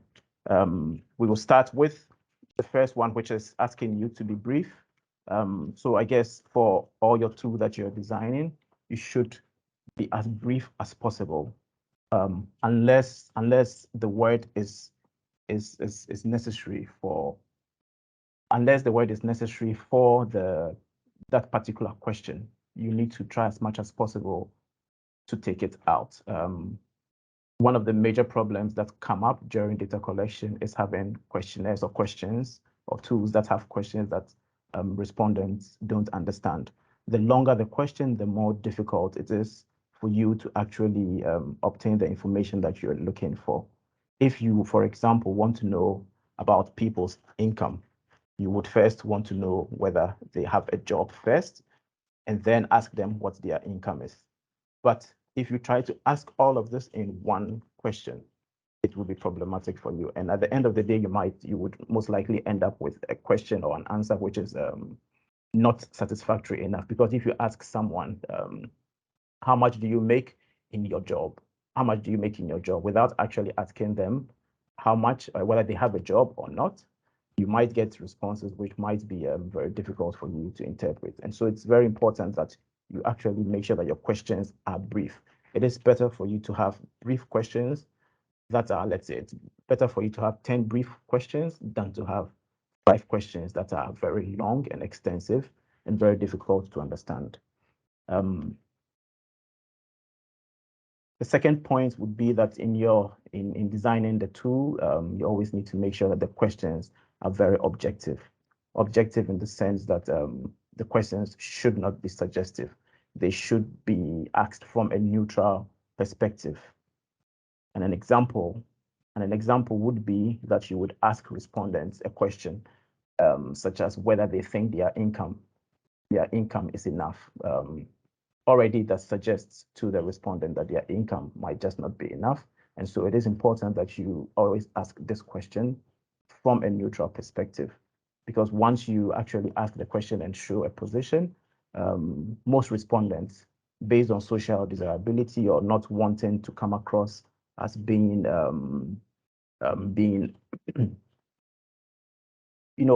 displaying some kind of social attribute that would not be liked, they would probably answer in a way that you would also want, or you'd think they should be answering in. They just want to give you an answer that you would like. And so it's really important that you be very objective in how you ask the questions. It is also very important that you be very simple in the way you state the question. So I guess stating questions that are overly complex in terms of the language that you use can be really problematic, because sometimes when you're dealing with respondents, what you know and what they know might be different. And so it's very important that you always break things down to the barest minimum, because again, you might come across respondents that might not be very knowledgeable with the terms that you are using. So again, an example could be that, for example, even I have seen literature which always talks about parsimony. You could use the term be parsimonious, but why not just go for the term be simple rather than saying be parsimonious, because everyone understands what being simple means. Okay. And going back to being objective, I guess I would want to refer to this question, and then also being simple, because when the question is not simple, if it's not brief and simple, that's when you have questions like this, which is like a loaded question. So it's a question that makes an assumption on the behalf of the respondent. Has your improved self-confidence from taking part in this training helped you to find a job? This question kind of suggests that the person has had some kind of improved self-confidence. And so based on that, the respondent might just say yes. It is suggestive, or it is a suggestive question, and it's really important that we avoid these kinds of questions. And another example is, don't you think your employability has increased since you completed this training? This also suggests that you expect their employability to actually increase. However, from the evaluation perspective, you are coming from the point where you have to be neutral. You cannot actually take a position that the training has actually increased their employability or not. Even though we have hypotheses that we've hypothesized, it is important that you present it to the respondent in such a way that it shows neutrality in your studies. Also, it's very important that you be very, very specific in the words that you use in the questions. You need to ask very precise questions, and these precise questions must be they must be used clearly to define the concepts, and then also especially when you're asking questions related to income and employment, it's always really important to make reference to reference periods, because that is how you can be specific. When you refer to income, people make income over the years, and so it is really important that you actually pinpoint the time which they would want to receive that information from, using indefinite words. Also, using indefinite words is one of the issues that you should be also cautious of, because indefinite words like what is your educational background doesn't really say much, because people could give a multiplicity of answers. You should probably be asking the last level of education that they have received, because if you ask educational background, it is a very open question and not very definite enough, and does not also have a very specific reference period. Okay, so once you're asking these kinds of questions, you need to make sure that you've given a very specific time frame, and then also made very specific reference to the level of the information that you want to have. Another example of a question is, for example, in your hair salon business, what was your total profit in 2020? Now, if you think about this question, one of the major problems with this question is that the reference period from 2020 is such a long time ago, and people would have difficulty in recalling. So recall periods always pose a problem for respondents, especially when it relates to income. And so most likely the situation that might happen is that they might omit information which would be important for you, or they might give you information which might probably wrong, which is more or less, commission, or they may probably they might probably give you income which is in reference to probably last year rather than in 2020. So it is important that you be very specific, and then be cautious about the reference periods which you give respondents. Another example is, how much did your employer spend on market research in the last 12 months? So also this is also, the time period is really really far, and if you think about it, it would be difficult for employers to actually know how much did your employers spend on market research in the last 12 months. It would be very difficult for the employers to know this. And so it's really important that you actually take note of how you deal with this. And also asking this to the employees is not exactly where you would get the information from. It is to the employers that you should be asking this from. Have you been a victim of human trafficking? And this is a potentially very sensitive information or question, which you most likely would probably struggle to get information from. So it's really good practice that you be careful not to make some of these mistakes. Now, alongside writing these individual questions, you should also take care and consider the structure of the questionnaire. So the structure of the questionnaire plays an important role in the quality of data that you get. There are issues related to that, and most of it, like the major issue, has to do with the flow of the questions and then the length of the question. Now, if you need to have these two in sync such that you can have a very good structure of the questionnaire, there should be a more or less logical flow of ideas and reasoning of respondents. And that's how come you would realize that a lot of tools start from biodata to get more or less a biological, like, the biodata of the respondents. And then you start moving into the more serious issues. And so it is always important that the flow flows from the ideas that you have, which would kind of elicit the responses that you're looking for. And so starting a questionnaire and then starting straight away, for example, from the income that the respondent makes might be problematic because they might not be very comfortable with providing that information right after you started the questionnaire, right after the consent section. You ask them for their income and they might not be comfortable with the rest of the questionnaire. And so it's really important that you ask questions that make them feel comfortable in the beginning, and then you ease them into the more harder questions, which could come up later.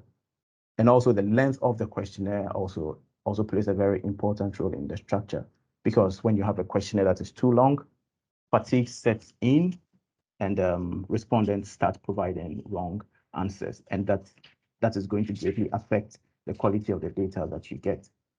Also, a questionnaire which has no strict timeline.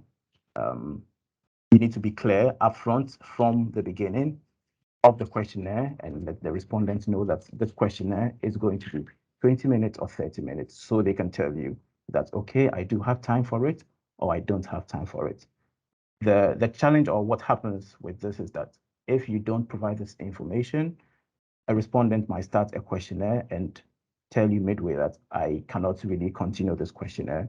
And what that results in is missing data, which in general would reduce the quality of the data that you have in totality.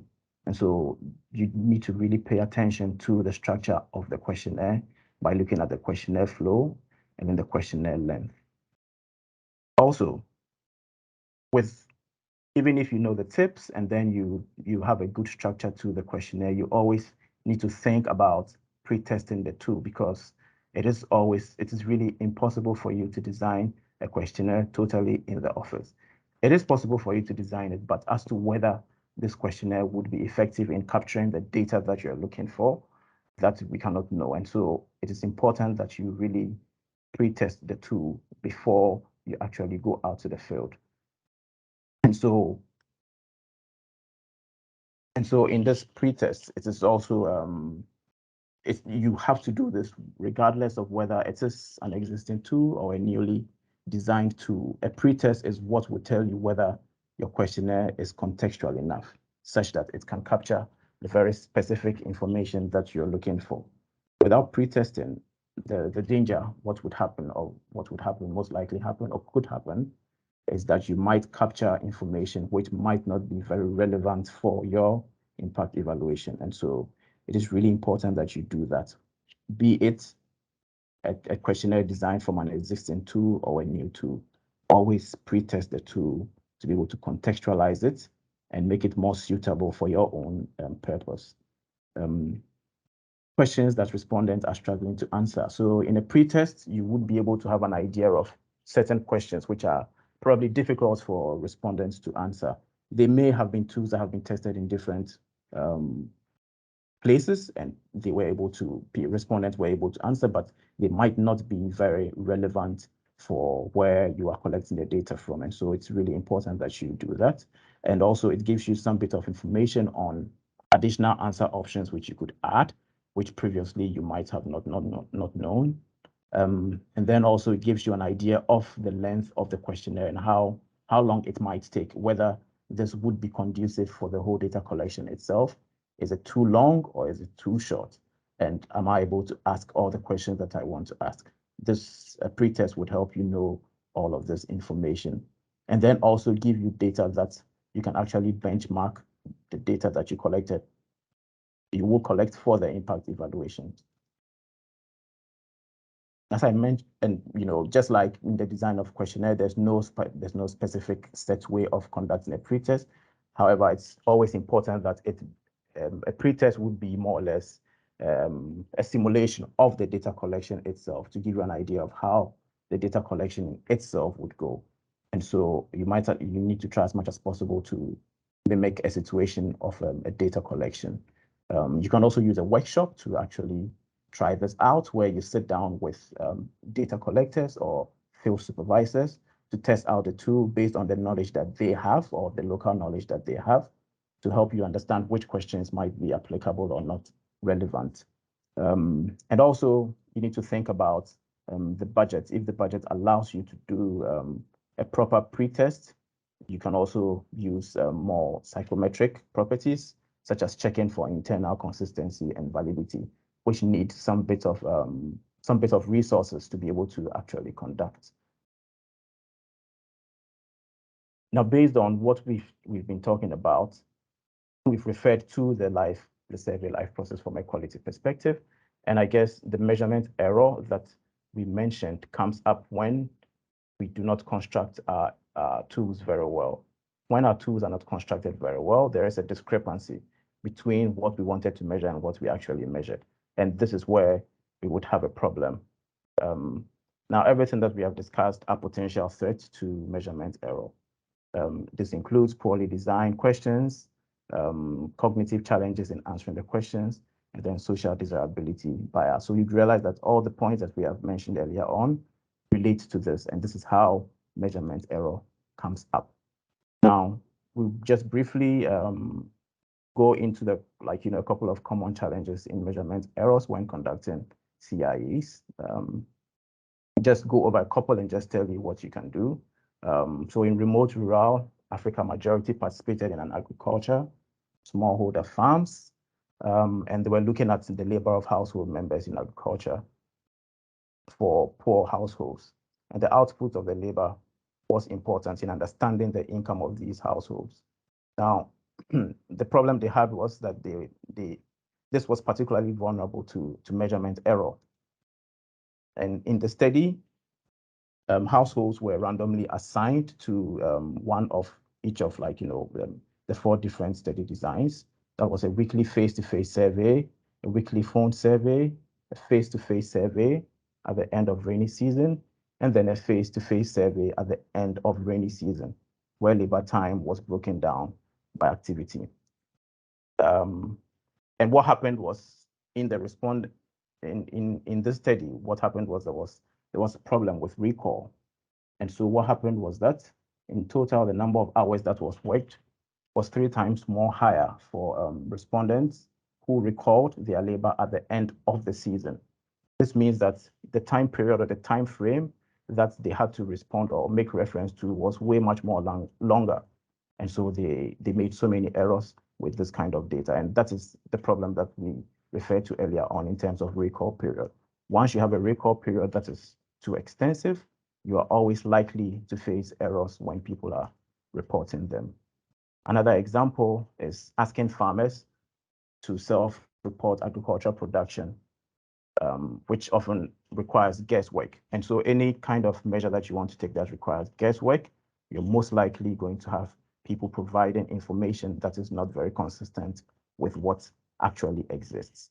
And one solution might be that during project implementation, you always suggest the use of production diary, just to help them keep a self-report. When people keep self-reports, it's very likely that they can always make reference to this report to give you more accurate information about what their production was. And this is in reference to issues such as when you have people who have trained, who have gone through some youth skills training, set up a business.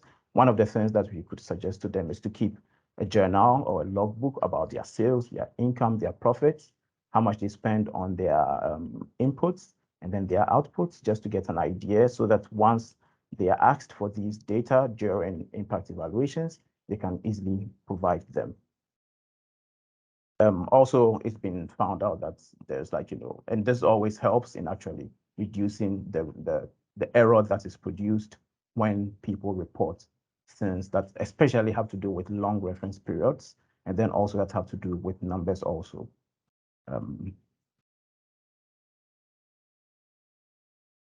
So another common source of measurement error also is when respondents are usually asked to provide information on very sensitive matters.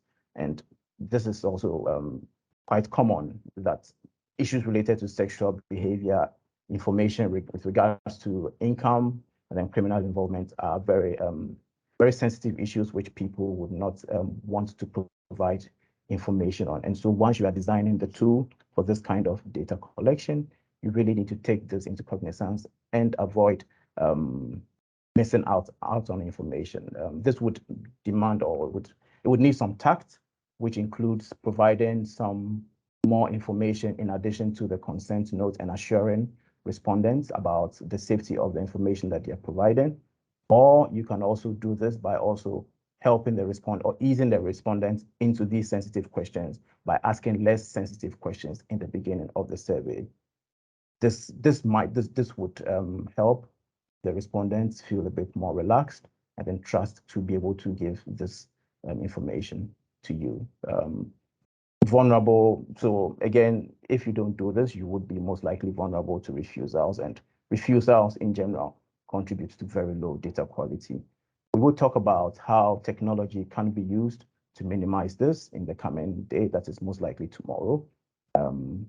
But here are the very few tips that we're providing on how to design your tool for high quality data collection. So the first step is we're going to talk about the learning objectives for this session. So the idea is that we can describe what a sampling frame is and why it's relevant to a CIE. What people will be able to describe the different strategies to use, particularly in hard to reach areas that may not have sampling frames already, and how they can develop sample frames, and a basic knowledge of coverage error and its implications for research. And then we will go through a few examples of coverage error. So now, as you can see, we've now moved on from the individual indicators and measurement, and we're now focused more on the sample. So we can look at it in two steps. So the first thing is that we need to develop a sample frame, and then from that we take a sample, and we go through those steps. Now, a few basic definitions that people may want to know when we talk about sample frames. So the target population is basically the group of elements for which the survey makes inferences. So if you have if you have a study on refugee areas in northern Uganda, then the target population is refugees in northern Uganda. The idea is that we then move from the target population onto a sampling frame. So in its technical definition, it's identifying all elements of the target population. Particularly when we talk about impact evaluations, we actually are referring to those that are part of the treatment group or part of the comparison group. So actually the target population, that is those two groups. But the idea is that we have a list, like it might be a physical list or it might be procedures, that we have an exhaustive list of the people that we're interested in finding out more information about the impacts of the project. And then from the sampling frame, we draw a sample. So this is a subgroup of the sampling frame. So maybe the sample frame includes every single person that applied for a program. Maybe it's 7,000 people. We know that we can't either for technical reasons that we have no interest in doing it, or for budgetary reasons, we don't want to interview everyone. So what we want to do is we want to draw a sample from the sampling frame. And then finally, the lowest unit is the respondents. So these are the elements that are actually successfully measured. So these are the people, the individuals that we actually go and interview. So those are just a few definitions, but I think we'll talk through a little bit in practice, and that's probably a better way of understanding that, but I just wanted to give you a basic background for it. So the sample frame ideally includes all units from the population that the evaluation is focused on, and then we use this to draw the sample frame. So as I said before, in an impact evaluation, this is usually a list of all of the people that received the program or did not receive the program, but we have identified as the counterfactual group. So depending on the design, this may be those that received the training and then those that applied for the training but were not selected. Or if it's another type of design, it might be similar types of the population. So as an example, if we have a TVET training, youth training program for vocational skills, maybe we find an area that is not covered by the program, and we select youths for interviews that have applied for other TVETs in that area. So it really depends on the design of the program, exactly what is included in the sample frame. But the basic idea is that it's a list of all of the units of interest for us.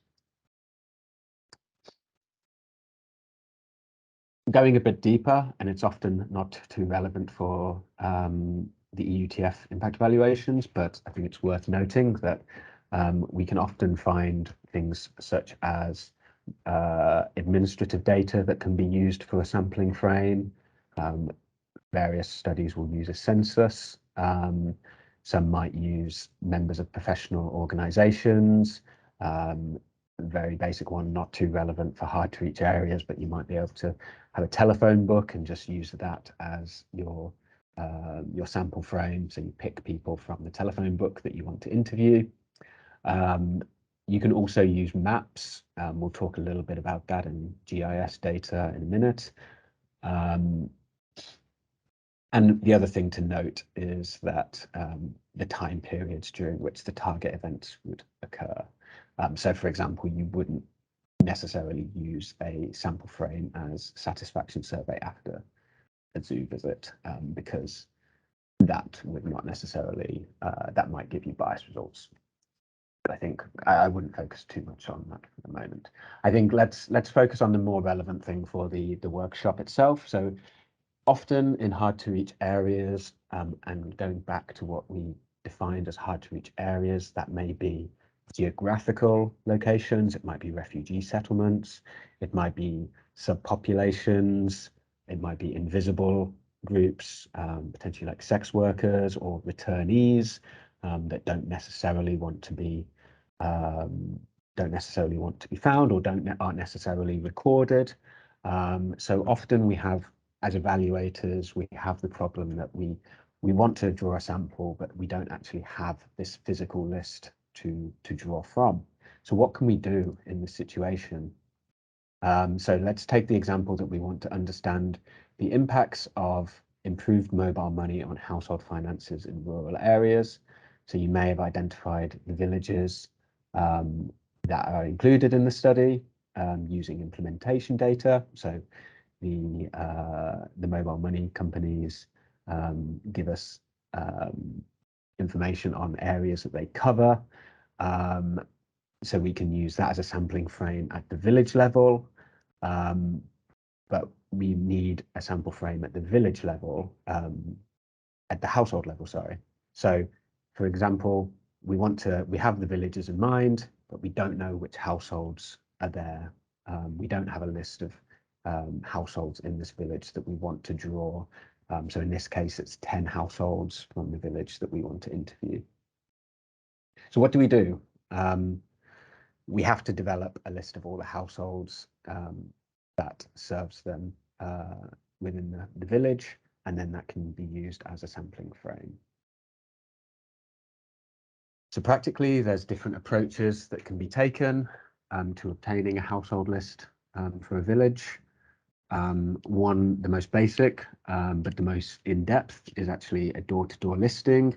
So we send enumerators to the village, and then they would go household to household, and they would take a note of who lives there. They might take some other information, but then they would be able to then come back with a list of all of these households that are in the village. Maybe there's 500 households in the village, and then from that 500, we can then start to take a sample of 10 households from. Other ways that you might be able to do this is that rather than sending an individual enumerator to do it, you may hire local village heads to develop a list for you, and you may come back and they may have a list of households written down, so you don't need to spend the time of individual people going from door to door. But obviously then you would have to do some level of data verification just to make sure that the people that you hired had done the correct job and had given you a good sampling frame. And we'll talk a little bit more later about what makes a good sampling frame. But often it may also be useful to use technology. So this is actually an example from the Ethiopia UTF project that they used settlement maps and Google Maps and GIS to develop a sampling frame.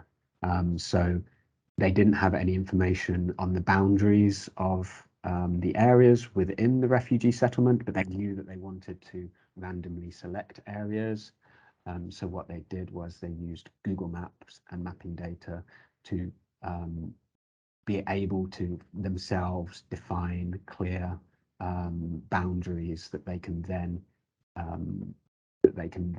draw a sample from. So in this case, they wanted to draw six clusters from within a settlement, and they used GIS to identify and define these clear boundaries and settlement areas within a settlement.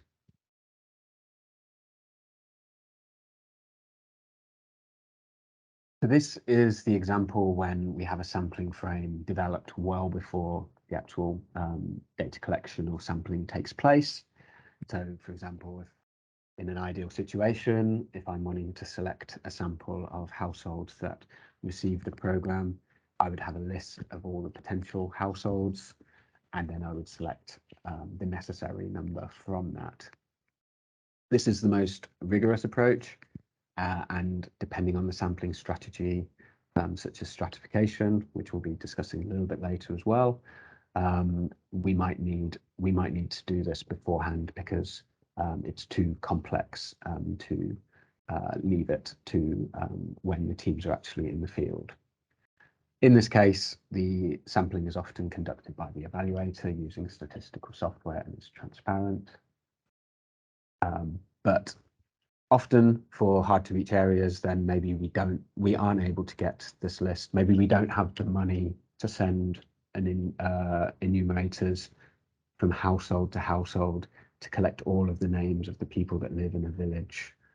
So what can we do in this situation? What if we don't have the resources? This is very often the case. It might be that we're just looking at basic monitoring data and we just want to understand, get a sense of where the average income or average yield of a village, but we don't want to necessarily go to every single household and we don't want to spend money to get an entire list. So what we can do is we can try and develop a sample frame or a process when we're actually in the field itself. So we're just going to go through an example. So if we have 10 interviews are required in each village and each enumerator can do 2 interviews per day, if I send a team of 5 enumerators and they're told to visit households one by one until they've completed 2 interviews each, what problems might people see with this approach? If anyone wants to answer that, please feel free to raise your hand. Otherwise, I can give you the answer in a second. So basically, the idea is that this approach is not random. So it could be open to bias. So if all enumerators start in the village centre, then households that are interviewed are likely to be in the vicinity of the village office. Okay, and there might be something about people that live closer to the village office that differentiates them from the rest of the village. Enumerators may want to avoid travelling to harder to reach households. You know, the households that are on the edge of a community. You know, the enumerators have been told they need to complete 2 interviews a day. What incentive is there for them to go and spend 40 minutes walking to the edge of the village just to get this one household? I see a hand raised. Mohammed, please feel free to. So I just wanted to share an experience that I had, and it was somewhere in Uganda as well, around Gulu. Mm-hmm. And the village that I went to collect data, the households were very far apart. Mm-hmm. And I had like 3 people. So of course we didn't go the technology. We just decided, okay, you go this way, I'll go that way. And at the end, what we realized was we interviewed 2 people in the same household. There was like quite a number of duplications, because if I entered this household and left, and in the afternoon my colleague might come and meet another person. Mm-hmm. So we realized that we had that challenge, and even it took a lot of time, because all of this, I'm assuming, if in those villages or rural areas, the houses are closer to each other. But the experience that I've had, the houses are far apart and the cars can't get there, so you walk a lot, so it takes a lot of time as well. And so for the next village, what we did was we ended up doing a focus group discussion, just like telling the town's people to the town leader to gather them, and then we met them at one place. That's actually a very interesting way to do it, because one thing that you can do when you have challenges going out and meeting people is, one thing you can actually do is try and bring people into a centralized location. So it might be the village office, and it might be that you incentivize them, you provide them with lunch, you provide them with a small gift, and then that can often be a more cost-effective approach and be less prone to enumerators acting in an unusual way. I think from if you do have to send enumerators out to individual households, I think that's something that you really need to take into account when you are budgeting for a data collection, that you don't just assume and you don't overload enumerators, that you don't ask them to do too many interviews, because if you're asking them to do an unbiased data collection where they don't just choose the most convenient cases, then they also need to be given the time and the resources to do that, to go to these further out households. So I think that's a very good point. For the respondents as well, because what they were telling us, well, some of your questions are really long. We need to go to the farm. What do we get from this? Because they already have opportunity cost of they sitting there with us and they going to the market or the farm. Mm-hmm. So yeah, at the end we ended up having some incentives for them. Yeah, no, and that's actually something we'll discuss a little bit more tomorrow in terms of how practically we can help improve response rate, because we'll be going through, the challenges that studies face when people aren't willing to respond, and also, we are asking people for their time, and how can we best approach them, and how can we best potentially compensate them for taking part in the survey. So I think there are a lot of big challenges that teams face. I think some of these challenges we can discuss a little bit more tomorrow. But in terms of actually finding the households, one thing that we really want to avoid as evaluators is this bias, that we want the approach to be random. We don't want to just drop enumerators off in a village and tell them, go and do 2 households and then come back and give us what you've collected. So one way that we can actually minimize the bias is that we can have a process that is designed to randomly sample. So this is often referred to as a random walk approach. And it's a really good approach when you don't have the resources available to you to randomly select households or participants before a study takes place. And I believe also this was used in the Ethiopia UTF data collection. So after they'd identified the clusters within the refugee settlements, they used a random walk approach. So the idea is that you give enumerators a clear, or the data collectors, a clear kind of process that involves chance that they should follow. And it's really important that you give them clear step-by-step instructions. So just as an example, it might be that all enumerators go to a village centre, they spin a bottle, and then whenever they come to an intersection like we see here, they assign, so they say this direction is 1, this direction is 2, this direction is 3, and then they roll a dice to try and figure out which direction they should go in. And then you tell them that they should be walking for 5 minutes, and then they should select. Although it depends on the size of the village. If you have a very big village, you might want them walking for a little bit longer than 5 minutes. And then once they arrive at the next household, that one is selected. So this wouldn't actually solve the issue that you just discussed about duplicates. I think that that's probably more about introducing the study and making sure that people don't take part in it twice. Although some people often come up with novel ways of doing this, like they might they might ask the respondent if they can actually just put like a little sticker or something on a gate next to the house, and then that means that any other enumerator knows that this household has already been interviewed, so they avoid the duplicate situation.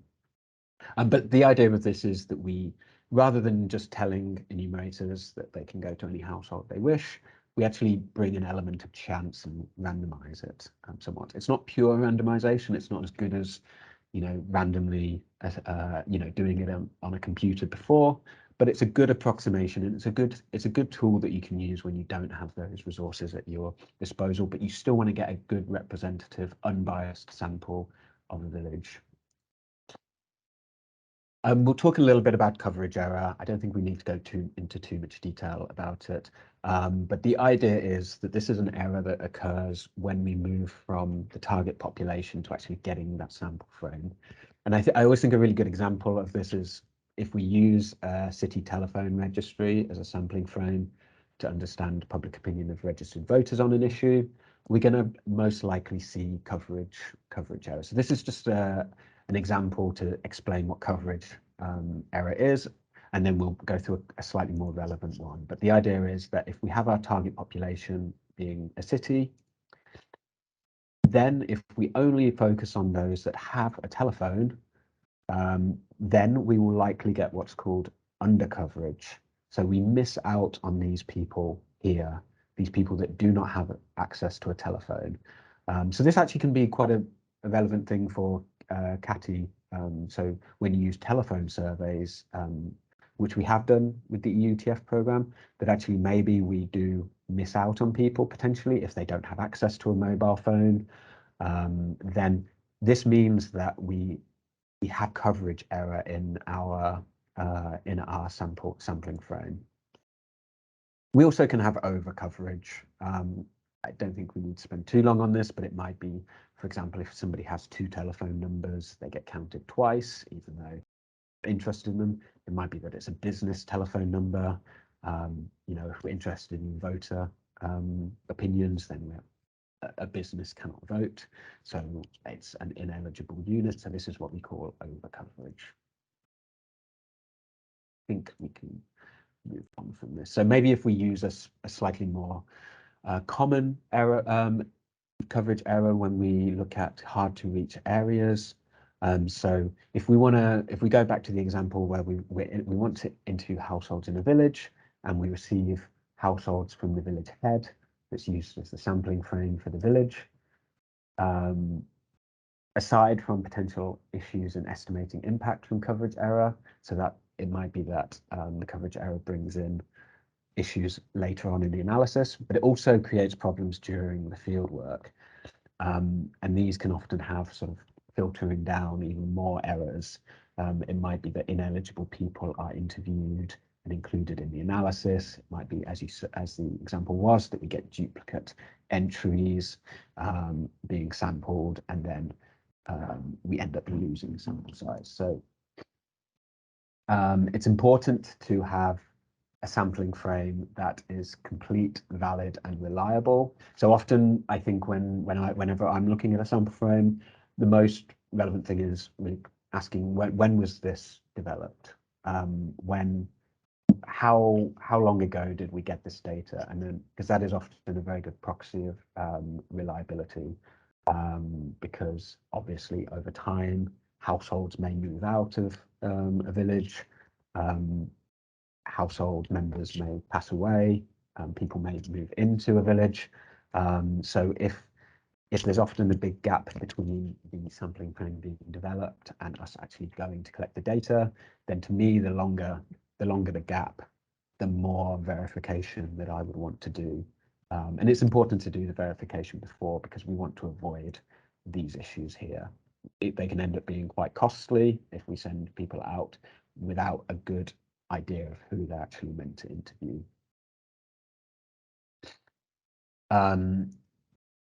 So one thing is that whenever we work with programs, we often like to assess and understand the monitoring system for that, and ideally, if we can integrate the monitoring system as much as possible into the impact evaluation itself, then that helps us build a reliable and complete sample frame.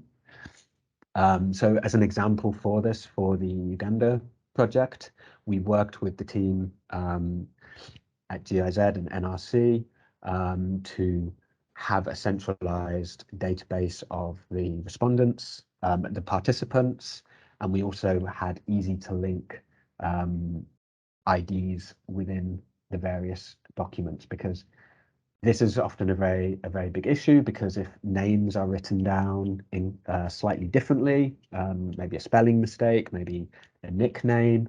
If I've got an attendance list and then I've got an interview, I want to be able to match the attendance of an individual to their interview.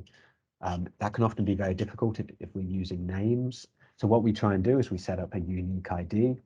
So we say that this person taking part in the project is 1001. I think this is also good from a data protection point of view, but it helps when we do try and integrate impact evaluations into the monitoring system.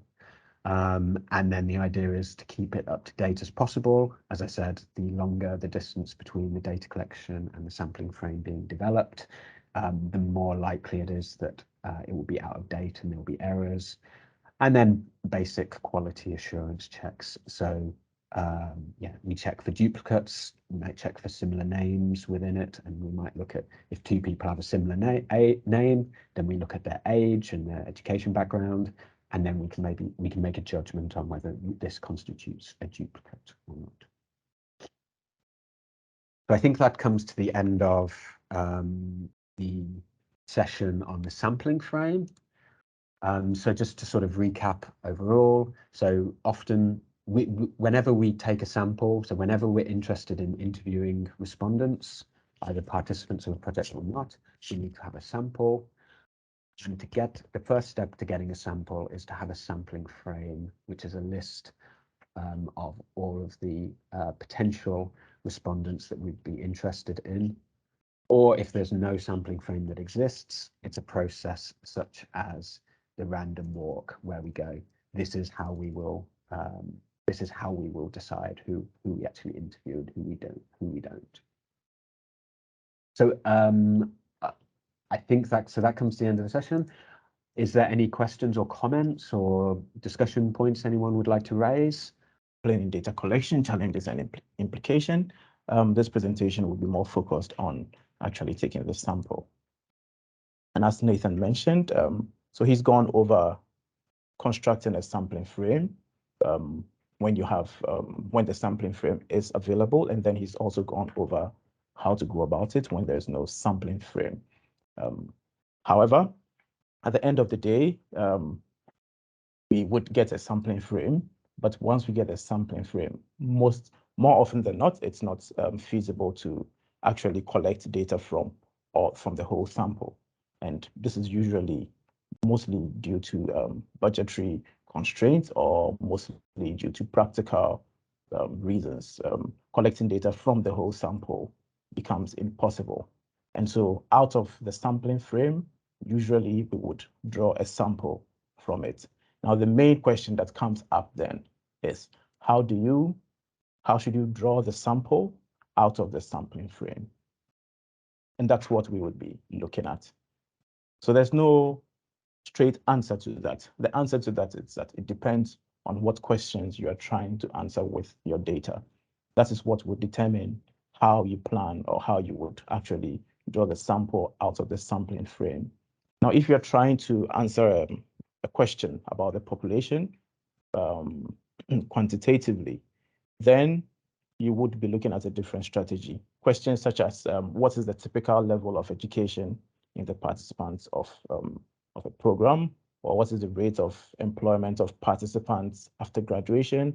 What is the impact of the program on income? You would realize that all of these outcomes are based on quantitative outcomes which can be measured. And so for questions like these, you can draw a sample. However, if you want to draw the sample, one of the main aims should be that you would draw a sample which is not biased.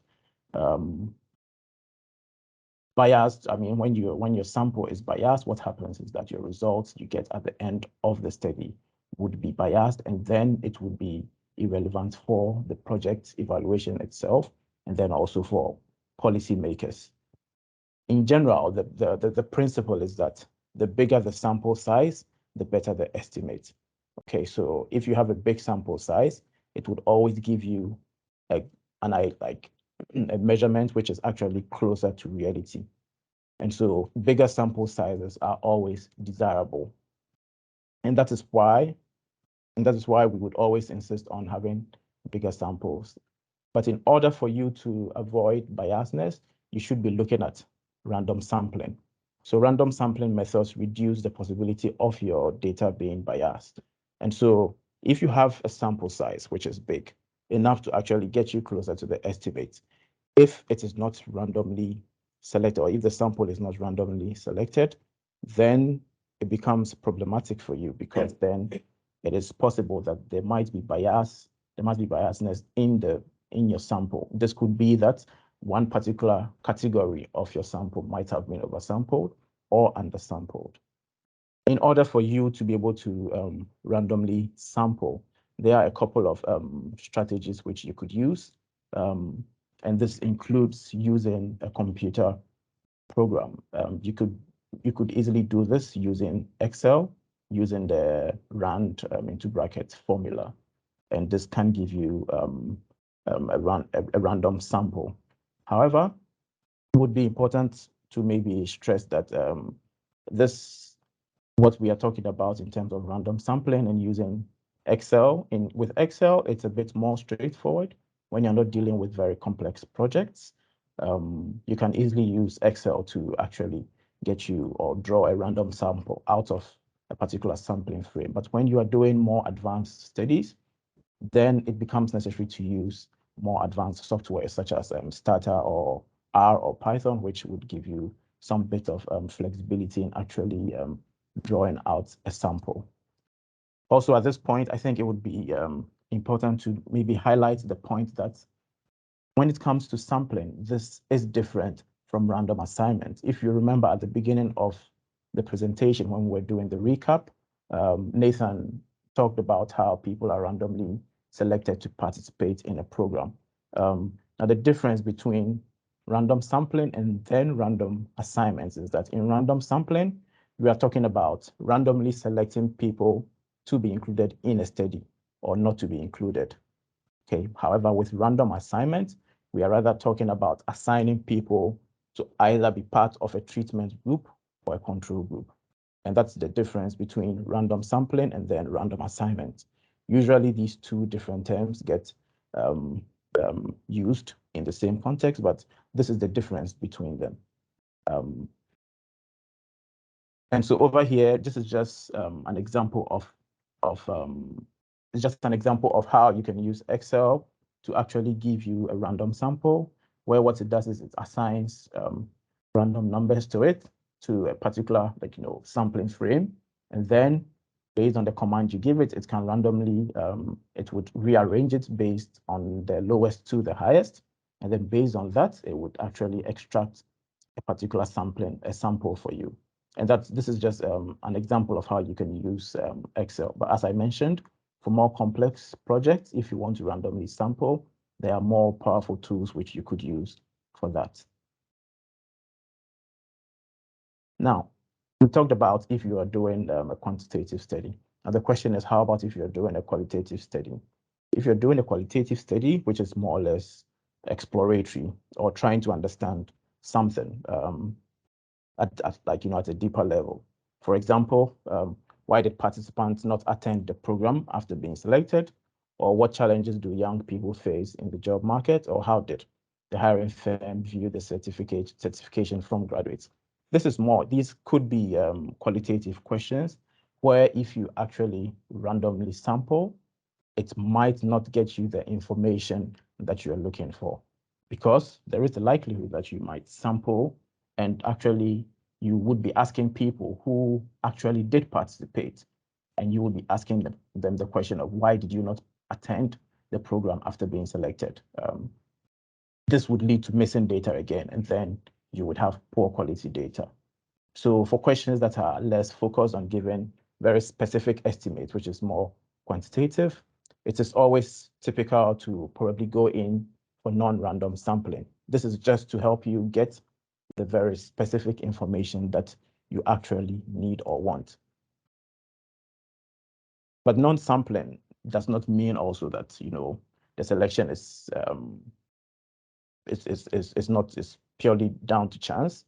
In some cases, it might be necessary for you to actually look out for certain people who might provide key information.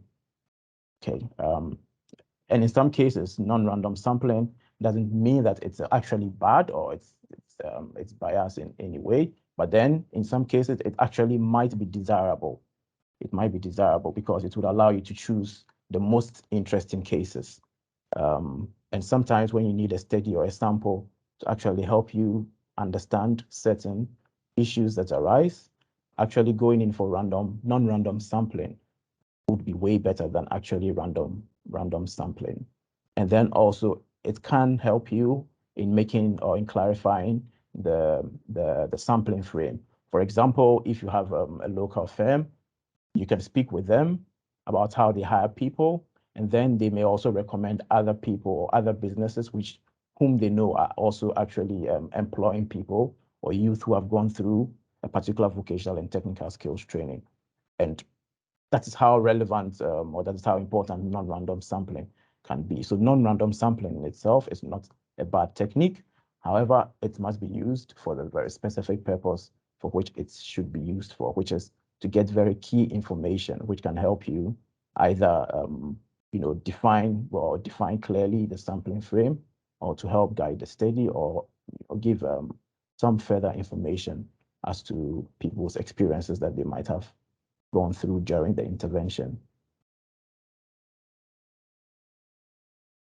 So then we'll now come to sampling and CIE. So when it comes to sampling in CIE, there are two major concerns which are very important to note, or two main concerns. Now the first is that there are two possibilities that could happen. The first possibility is incorrectly concluding that the program has had an impact when it actually didn't. And what happens is that policymakers would think that something worked out, and so would put in more funding to actually scale it up. But rather, this would not be of benefit to anyone at all, including the beneficiaries and then also to funding agencies, or incorrectly concluding that a program didn't have an impact. And in this way, we miss out on opportunities to actually improve on interventions that we've been giving out to people. These two challenges are basically what underpin sampling in CIE. And so these are things that you have to really take into consideration when you are sampling to make sure that you avoid these two consequences that come up. Now, how do we avoid these? Now you need to ensure that the sample itself or the sample size is sufficient or big enough. Now, this means that setting a high bar for the confidence in the results. Now, if you have a big sample would always be closer or would look much more like the sampling frame that you have. And this means that out of the sample that you actually collect data from, the estimate you get would be closer to the estimate you would have gotten if you had interviewed or spoke with every single individual or unit within the sampling frame. And this is probably one of the most important things that you need to think about when you are sampling, just to make sure that you have enough people within the sample. Now, when you have enough people within the sample, larger samples means that you have a higher confidence interval. And as I mentioned, what this means is that it gives you, or it provides a lower chance of you actually incorrectly concluding that there is an impact. And so, for example, if you say that a confidence interval is 5% level, then you're saying that there's a possibility that the probability that 5% of your outcomes are not by chance. And these are more or less statistical theories that we could go through, but I think we would not have time to go deeper into these details. At the end of the session, we'll provide some further details as to where you can get more information as to understanding further how confidence levels can actually improve on the results that you get. But the bigger the sample size, the higher the confidence level, and then the less likelihood that you would incorrectly estimate your results. Again, the statistical power. And so what we usually do with a sample, or if you want to know what would be the appropriate sample size, would always use a power calculation. And the power calculation will tell you how large the sample should be. Now, when you have a larger sample size, it always gives higher power to the results that you get. Now, higher power means that the probability of you finding a result that is statistically significant between the two different groups. So it is possible that you might find a difference between people who received the intervention and people who did not. It's possible that you might find difference between the incomes of participants who graduated from the training and then also participants who did not actually attend the program. However, with a good statistical power, which means with an increased sample size, you would have a higher chance or a higher likelihood to establish whether the difference that actually exists between these two groups is statistically significant. And these are very important in impact evaluations, such that we would not be able to, we would not make wrong conclusions at the end of our study. And so usually for power calculations, there are also, again, some programs that can help you do these calculations to determine the sample size that would be most appropriate for you to detect some level or some amount of difference or statistical difference between the two groups that you are investigating. As I mentioned, to have a more in-depth understanding of how to actually calculate the exact sample size and its effect on, your ability to actually detect impacts, we are suggesting this link to you. It is a lecture by Rachel Glenester, and it's about an hour long, slightly over an hour. It's not very technical, but it gives very good information and also explains into details how you can actually choose your sample in terms of determining your sample size, and then the theoretical underpinnings of it and how it can actually affect or help you detect impacts when you do your impact evaluations. So just to give you an overview of what should determine your sample size, when it comes to determining the sample size, there are certain things you should look out for. Now, we are always looking for higher sample sizes, within these circumstances, right? When you're looking at studies which have the likelihood of providing estimates that are very small or very difficult to determine, it is very important that you actually have extremely high sample size. When you have higher sample sizes, then the likelihood of you actually detecting the changes is much more higher. Also, when you have a lot of variation in the outcome of interest before the program, then it's also really good for you to have a higher sample size. When you have programs that resulted in lower uptake of the program, then you would also need a higher sample size. Now, an example of this could be also, for example, when you run a training program for youth upscaling, when you don't have a lot of people taking up the training, then you would have to actually increase the sample size to actually make up for the numbers that might have dropped out. And so planning for this would always be important, because when this happens, when there's lower uptake, then it becomes very difficult for you to detect impacts when this happens. So it's always important that you actually increase the sample size. And then also when you want to estimate impacts on subgroups, and when you want to estimate impacts on subgroups, it is important that you have more numbers in these subgroups. Let's say you have a program that has a very specific focus on refugees. For you to be able to get the estimates from the refugees and see how different they are from the host community members, it would be important for you to have enough cases amongst refugees such that you don't have more people within the host communities than refugees.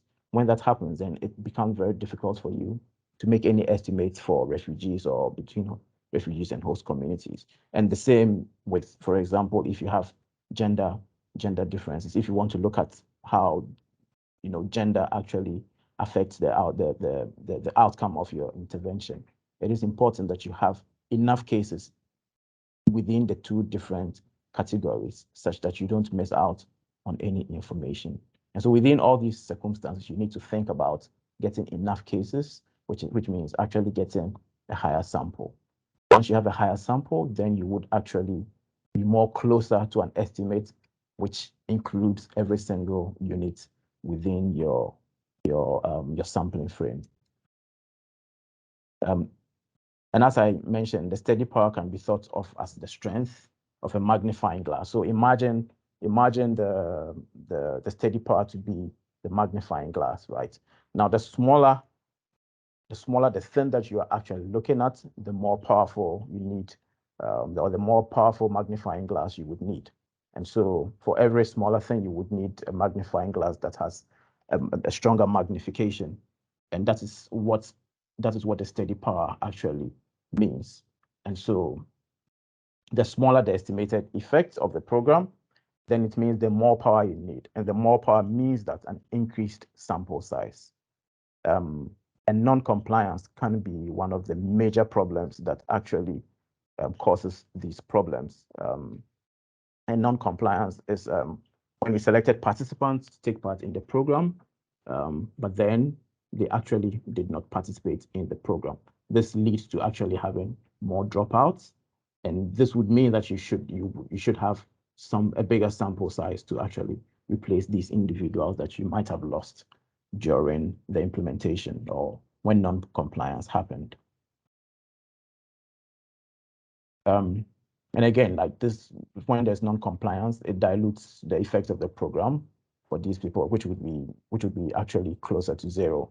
And so it would be really good for you to always look out for when projects have the likelihood of having the situation, and then increasing the sample size. An example could be what we've had with the AUTF in Uganda, where we've had quite a lot of dropouts, and I think right from the beginning, these were things that were like foreseen, and so the stress on increasing the sample size has always been re-echoed, and I think this helps in actually covering up when there are dropouts or non-compliance from respondents or from participants.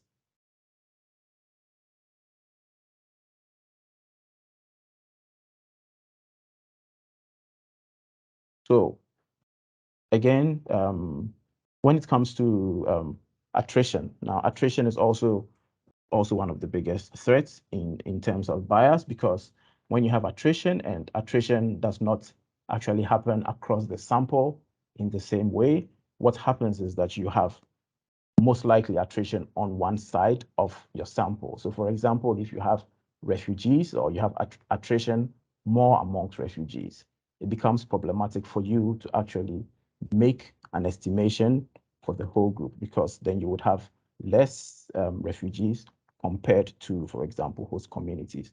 And so it is always important for you to take this into consideration when you are actually constructing the sample size. Because then, for example, for a vulnerable group, for like a group like refugees who would most likely migrate, you would have to make sure that you are able to have enough cases to cover up for the non-responses that would arise once they migrate.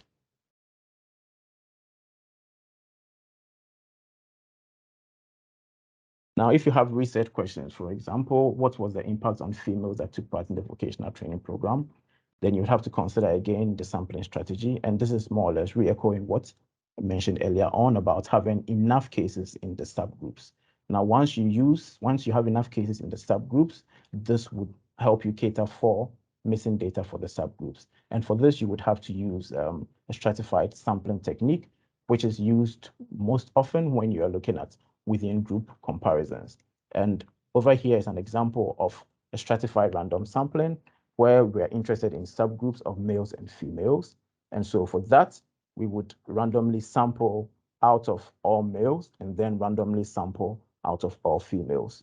However, it would be important that the sampling frame must be of the same size, such that if we are sampling enough males to take part, and then some females who would not take part, some males who would take part and some males who would not take part, and also have enough cases for some females who would take part, and then some females who would not take part. We could do this also with like a different social strata, which includes, for example, refugees and host communities. We could also do this with different age categories or different educational backgrounds. And so stratified random sampling kind of helps you cover up for all the different subcategories if you are interested in impact evaluations at the subcategory level. Looking at monitoring systems as inputs for counterfactual impact evaluation, we'll be focusing on the data quality. We'll be looking at how we can leverage technology, as I said, and then focusing on the ethical considerations with a particular focus on data security and data protection. Okay, so we jump straight into session 5. So data quality, data collection methodology. So what do we mean by methodology? We mean the actual the rules and processes that we go through when we actually are in the field to collect the data for our studies. So it's a very systematic process, so you want to have a very clear understanding of what your methodology will be before you even go out to field. The learning objectives for the session is that participants will be able to describe the concept of non-response error. So non-response error is quite a big concern when you're collecting data and how it can impact any analysis that you do on that data afterwards.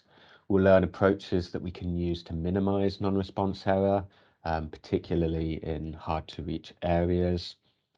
And we'll be able to explain how effective fieldwork protocols can enhance data quality.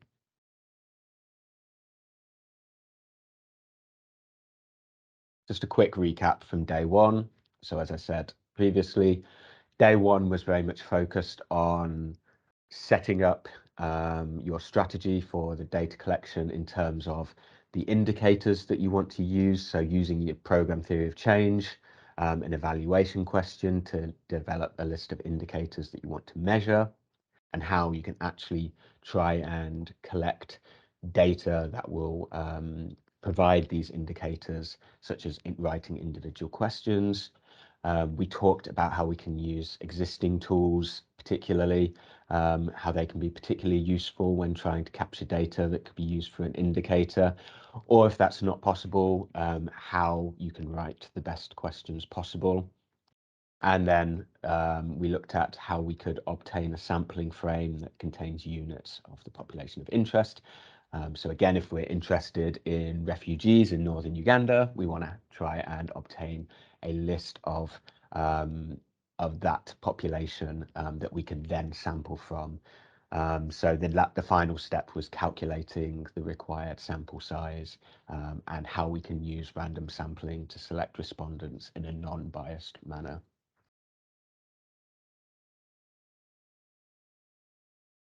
So in terms of when you're collecting data, when you're actually in the field, once you've sent teams out or you're monitoring staff out, the two main things that we're concerned about. So the first one here is measurement error. So if anyone remembers that from yesterday, does anyone remember or recall or want to explain what we mean by measurement error? We will go through it again very briefly. But if anyone does want to give input on what they think is measurement error, I open the floor.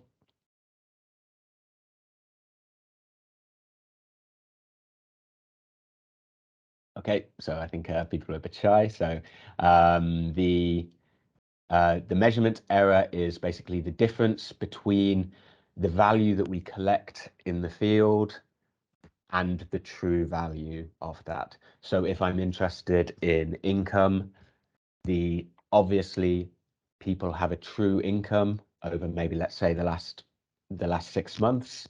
There is a real value of the amount of money that they received, either as salary or in kind payments. There is a real value for that. But when we actually send people to the field to interview them in their household or telephone them to ask them about jobs that they've done, they may not be able to provide a precise error for that, a precise number for that. So the error is the difference between what we collect and the true value. And again, as we discussed yesterday, that can come from various different risks. It can come from cognitive challenges. It might be that it might be very hard for people to add up all of the jobs that they've done in the last 6 months. It might be hard for them to give an exact number of their weekly wage. It might be a recall issue. It might be something that we're asking them, something that they did maybe 6 months ago or a year ago in some cases. It can be very hard for people to recall that, and generally the longer the recall period, so the longer the gap between the event happening and us as data collectors collecting that data, the higher risk there is of measurement error. And then finally, something we'll touch on a little bit today again, social desirability bias. That often occurs when you ask sensitive questions. So people may feel compelled to respond in a way that's not necessarily truthful. It may not be that they're necessarily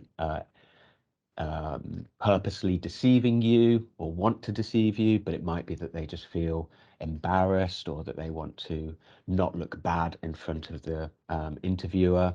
So they may change their response and not necessarily give a truthful response based on the fact that the question has social cues tied to it.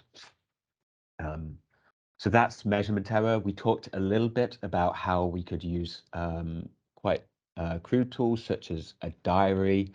So there was the example in Uganda where farmers were provided with a diary where they could keep track of the inputs and the yield over a harvest season.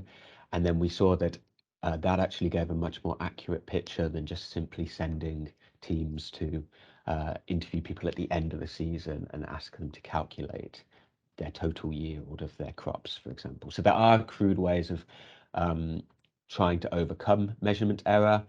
There are some more technologically advanced ones using technology that we'll talk a little bit about today. So that's measurement error.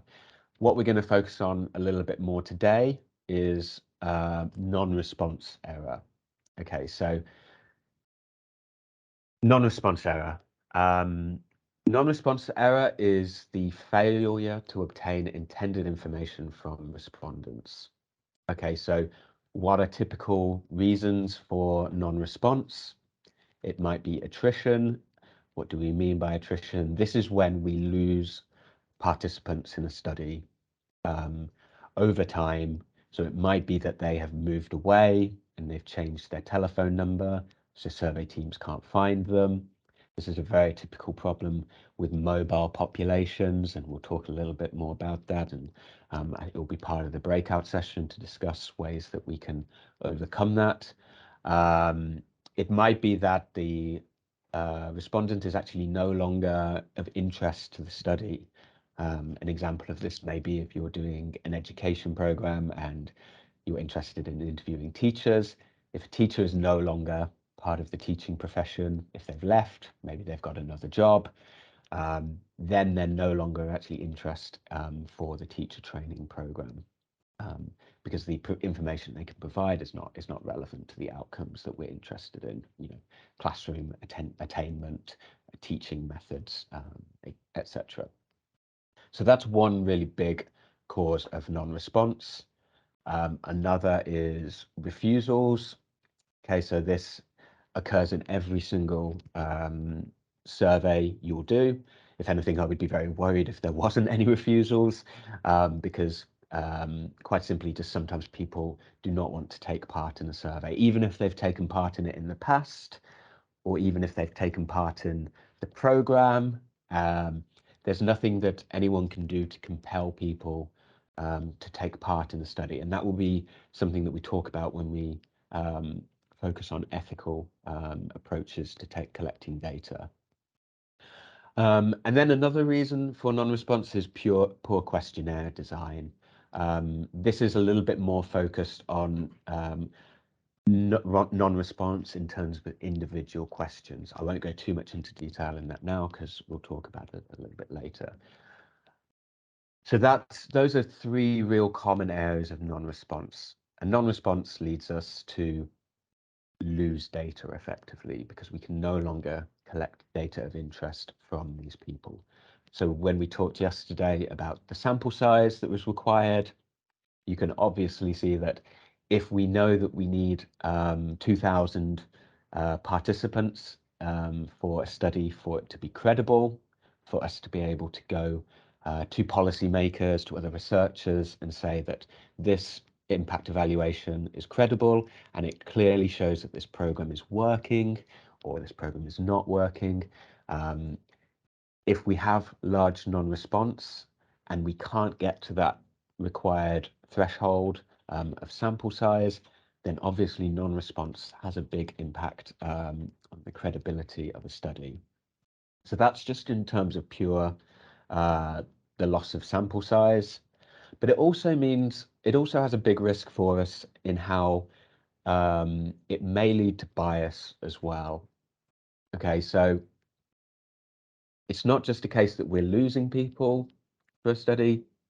It may be that particular types of people in the study are leaving, and that can obviously affect any analysis that we do, because if, for example, we find that refugees are much more likely to be non-response, so maybe they've returned back to their home country, or maybe they are much more mobile because they don't have these family roots, or maybe they're just looking for anywhere they can work, and maybe they don't have such clear social networks that you can try and track them with. If we start seeing that refugees are leaving the study, then that obviously means that our study firstly is biased on the overall level, because maybe refugees on average have slightly lower levels of income, or have slightly lower much lower levels of social cohesion. If we then lose these participants, then we're going to start seeing much potentially higher levels of social cohesion or income, because the people that remained in the study had much better outcomes for this. So that's one area where it causes problems. And the other area is that when we try and do subgroup analysis, so again, we talked about it yesterday, that if we're not just interested in how our social savings and social loans program affects the overall population in an area. Maybe we want to find the specific impact on both the host community and on refugees, because we see these are very different types of people, and we're very interested in the differential effects on it. Then that obviously affects our ability to make inferences and conclusions from our study on the refugee population. So as you can see, it's a very big issue for a study non-response, both because it reduces the sample size and the credibility of the study, but it also means that it may lead to biased data if the attrition or non-response is non-random. So it's not just by chance, you don't just happen to lose people randomly because they couldn't answer the door, they were out for work or something. It's just that it's actually specifically tied to something. Actually, I use the example of going to missing people at work. Actually, that might be a non-random thing in itself, and we'll talk a little bit about that, because obviously if people are working, then they are maybe very different to people who are unemployed or available at the household at all times. So we're concerned when the attrition is non-random. Okay, so the first, we talked a little bit about this, but I'll go over it again. The first type of non-response is what we refer to as unit non-response. So this is when a certain sample unit is missing. What we mean by a sample unit is a participant in a study. It might be an individual, it might be a household, it might be a firm, but it's the entire unit is missing in the data. So this might be because respondents are refusing to take part, respondents are not available for interview, or it might be that respondents have moved away. So this is when we actually lose an entire unit in our study.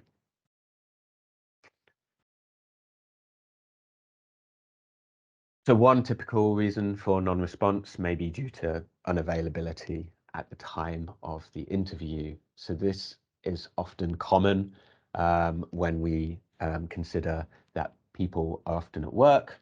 I touched upon it previously, particularly agricultural workers who are often working at the plots during the day. So some key practical remedies to this, and there is no simple and easy way to avoid this, but there are certain things that you can prepare for before a data collection to try and minimize this. The first thing really before anything is when you're doing, when you're preparing, when you're workshopping the tool, when you're doing pre-testing. So remember, pre-testing is when you go out to test your tool with people that would be similar to those responding to the survey. You may want to speak to them after the tool and speak to them, people that are typically doing your type of job. When are you typically out to field? When are you available? When is typically the best time to speak to you? It might be that you contact local village contacts that you have to try and understand the context a little bit more, and you can build this into the training so that enumerators are aware of it beforehand.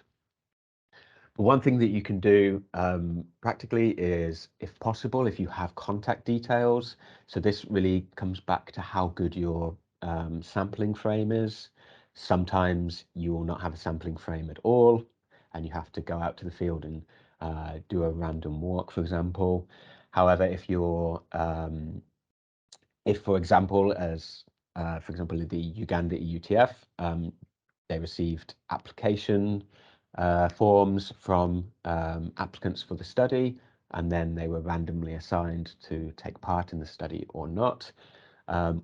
You can use the application forms to have contact details for the participants of the study. So this might be phone numbers of the individual. It might be phone numbers for their parents. It might be an alternative contact number. This is something you should also be thinking when you are designing a survey. Always be thinking the next wave.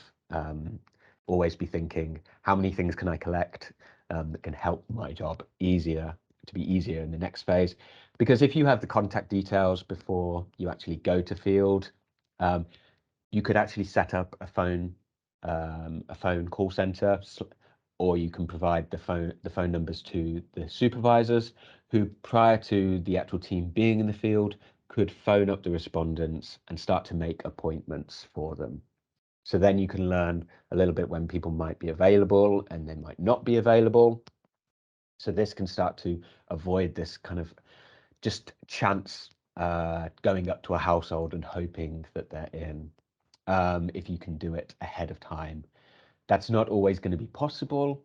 Sometimes it might not even be desirable. I think sometimes you want to speak to people with experience in those areas and understanding if you reach out to these people, is there any chance that you could make them less likely to take part in the study? Are they going to be thinking, oh no, these people again, I'll just tell them I'm not available. So I think it's important to speak to people who understand it, test it, pre-test it, maybe to select 10 respondents, to call them prior to the field, see how they respond. And if you're getting a lot of people saying, no, I'm too busy, I don't want to take part, then maybe readjust and don't take this approach.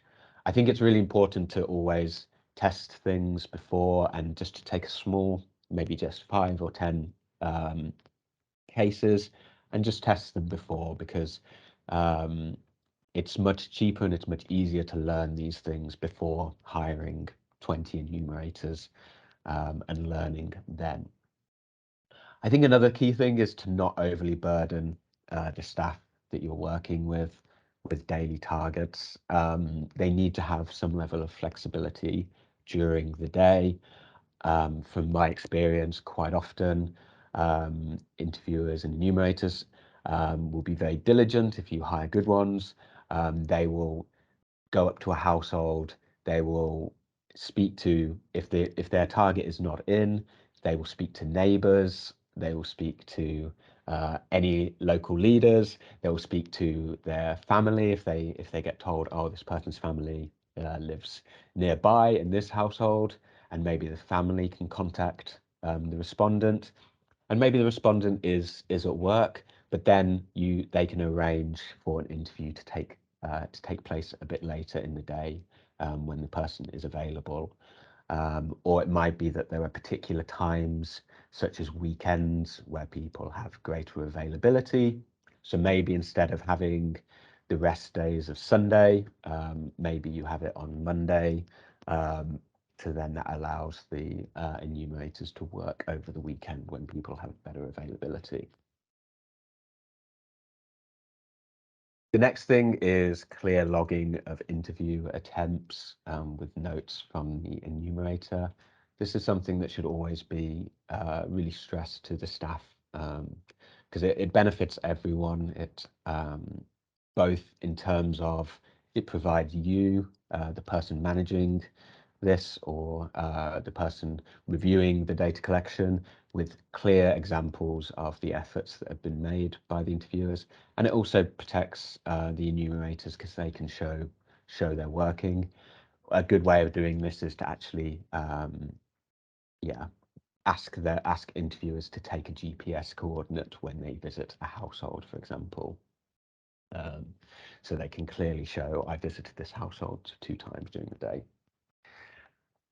And sometimes enumerators need to work a little bit as detectives, in terms of going from neighbors, other household members, finding people that may also have the required knowledge of where the person is, or B, maybe the other, if it's not so important who the target is, then maybe they can also take part in the study, but we'll talk about that in a little bit more detail later.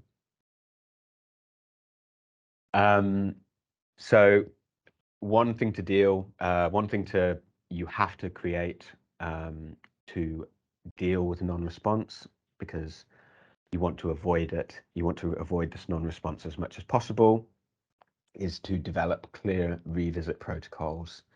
The key word here is protocols. So this is something that is very, very important when you're doing data collection. What we mean by protocols is effectively a set of rules or a set of guidelines, a set of processes that people working on the data collection need to follow and should be knowledgeable about. So for example, with this, revisit protocols need to be developed. These rules of when do we revisit a household? How many times do we revisit it? Do we tell enumerators that they need to visit a household 3 times before they consider it to be non-response? How do they go about actually collecting tracking data for the target respondent? So they gather information from household members or neighbors. How do they input this? It might be that you have if you're using a paper questionnaire, you might have a page where they can write notes on information that they gather from other household members or neighbors or family members that can then be stored or perhaps given to another member of staff a couple of weeks later if we want to try and give this person another go. The contact numbers attempted, I think this is really, really important, that they log, if they have telephone numbers, they log how many which contact numbers they should contact first and what they should do in each case, whether it's busy, whether it's invalid. If it's invalid, like it no longer exists, or if it's a wrong number, then in our records, we can remove that contact number to make any future tracking more efficient. And then finally, it might be that you want to have clear rules on the spread of the visits during a day. So it might be that you say, this might be linked to the number of visits to a household. The worst case scenario is saying to people, you need to visit a household 3 times, and they go at 9 a.m., 9:30, and then 10 a.m. Because that really does minimize the chances of actually getting hold of this person, because if they are in the field in the morning, then you're going to miss them if you go at 9, 9:30 or 10 a.m. So you want to try and make sure that the spread of visits are done throughout the day. So you might tell enumerators that you want one done in the morning and one done in the afternoon or in the evening, and you may build it within your data collection tool to take timestamps and GPS whenever they make a visit. So that's a way that you can track and you can see whether these revisit protocols are actually being followed by your staff.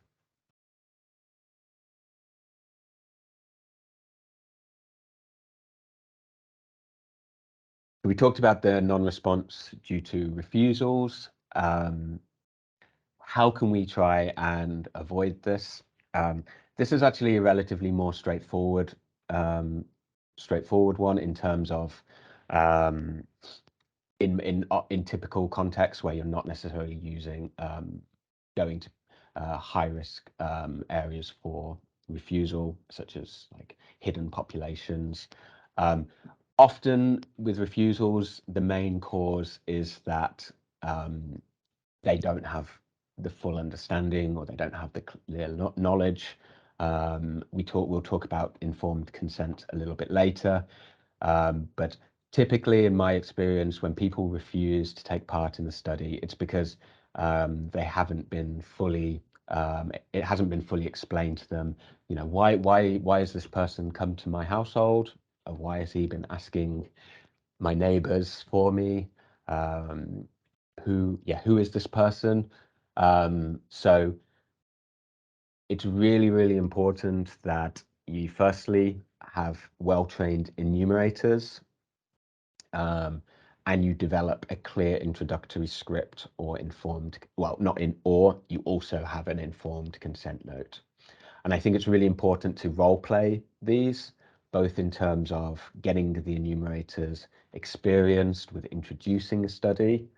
So if I come to your household, I firstly say my name, I say the organization that I've been working for, I show my ID card, I explain that I've spoken to the village head, and then I start to explain the study itself, and I start to go through the informed consent note. And it's really important that this is understood by the enumerators. And although we would ask them to go through a script, they should be reading it naturally. They shouldn't just be reading it from a piece of paper. And the idea is that they want to be building rapport with people. So that's why I think whenever you're doing training for a data collection, role plays of introducing the study is really, really important, and definitely should not be sort of overlooked if there's time constraints, because it's a really good way of reducing non-response due to refusals. So that's a typical case where, you know, you're just going to a household and, you know, there's no reason for them necessarily to be skeptical of you. But often with hard to reach areas, there is a greater risk of refusal. So it might be that they're wary of providing information when they're wishing to remain hidden. If you are a refugee in a country and you've escaped conflict, you may not necessarily want to be telling people your name, your contact details, your parents' phone number, your educational background. It might be that people are just very wary of giving this information out, this data, this sometimes sensitive data. So there is always a greater risk of refusal. It might be that they're reluctant to sign any consent note. I think quite often with that is that it might be a language issue as well, because unless you have enumerators that can communicate effectively in the language they're fluent in, they may be reluctant to sign something that they don't fully understand, such as a consent note. And there's also the insider-outsider issue in the sense that if people are coming into a community and they are not from a similar background, they may be naturally skeptical or have a lack of trust of outsiders.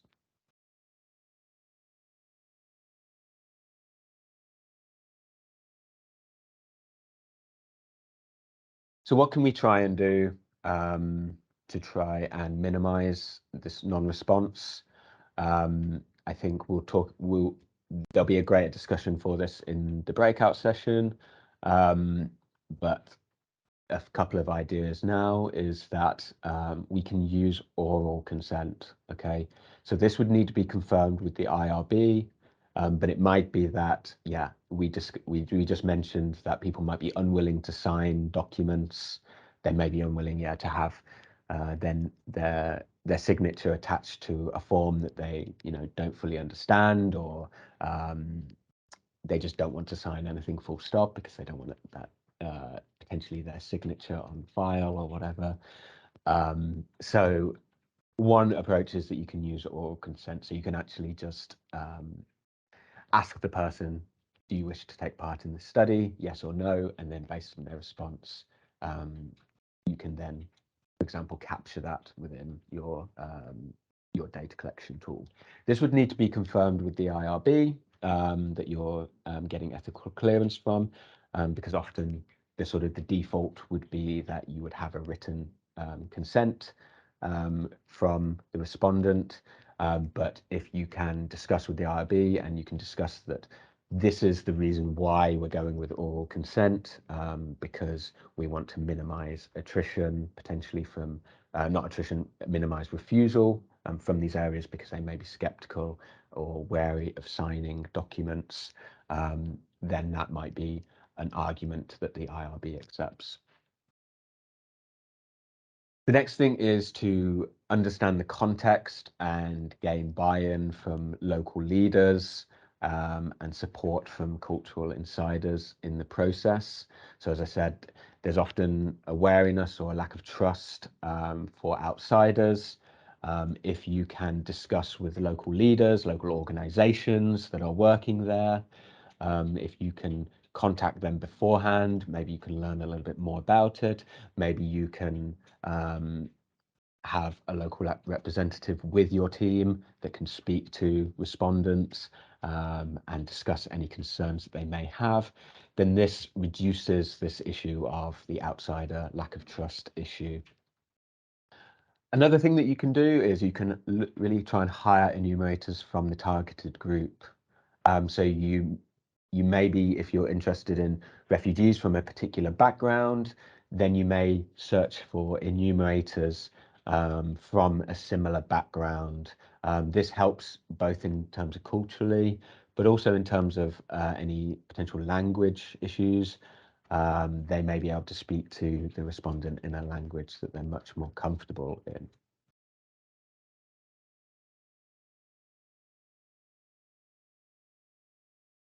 Non-response due to migration. So if this study involves mobile populations, then it's at higher risk of attrition. This is a very typical problem with impact evaluations, particularly ones that are spread over a long amount of time. Often the people that you are interviewing will no longer live in the place that you previously interviewed them in. So unless you know this beforehand, it's going to mean going to the village, for example, and then being told, oh no, Ellie left for a job 6 months ago, and then that obviously starts the tracking process. The risk for this really depends on the population, so this should be something that you should take into account beforehand. So consider how mobile a population is, and whether and the risk of them moving. So you want to collect good tracking data. So we mean multiple contact numbers. So as I said, when we were developing the application form for Uganda, we didn't just take the phone number of the individual participant. We asked for alternative contact numbers. We asked for parents' phone numbers.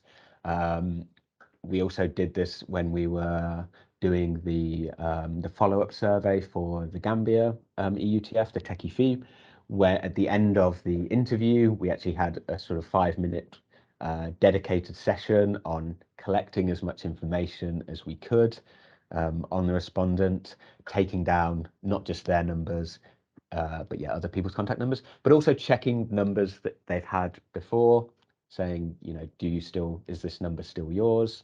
Is it still attached to you?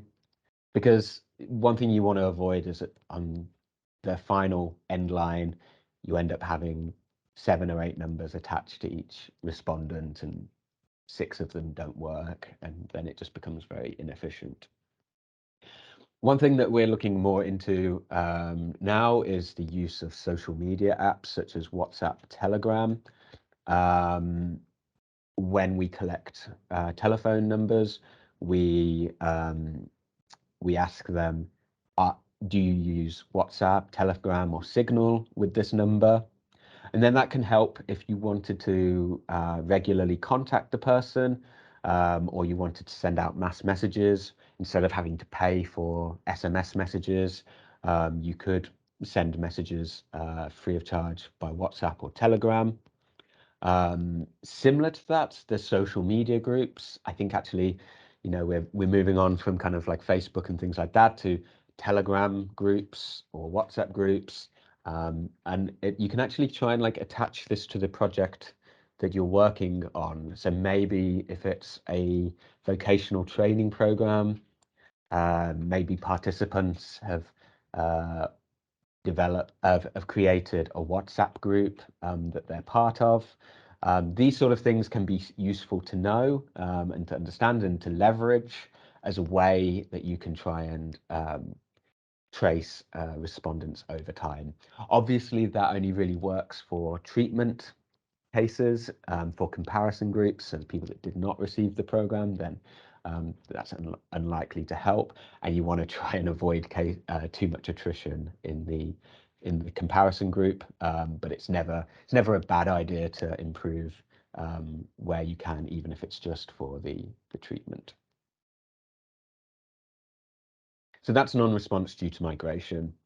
So really with that, it's a case of, can you collect as much good tracking data that can help you find this person potentially a year down the line. You may want to do regular check-ins with the respondent just to ensure that the phone information is up to date, but this obviously can require resources, and you also want to consider that you don't want to annoy people, you don't want to give them fatigue, you don't want to be constantly checking in with people, asking them. They may feel a little bit spooked that somebody's just messaging them out of the blue to ask them if this is still X, Y, or Z. So you need to, if you want to take this approach, you really need to think about it and discuss and understand the context a little bit about what the best approach is. The final thing is incentives. This is not necessarily attached to migration, but the use of, if you do use incentives, and I think this is something incentives is something we can talk a bit about in the ethical section. It's not always appropriate to give incentives. It's not always desirable to give incentives. But for example, if you are doing a phone survey, if you provide them with mobile money credit, then that makes it much more likely that they're going to respond to your study 6 months down the line, a year down the line, because they remember, these guys gave me this, so I'm happy to respond to them again. It's worth my time to answer their questions.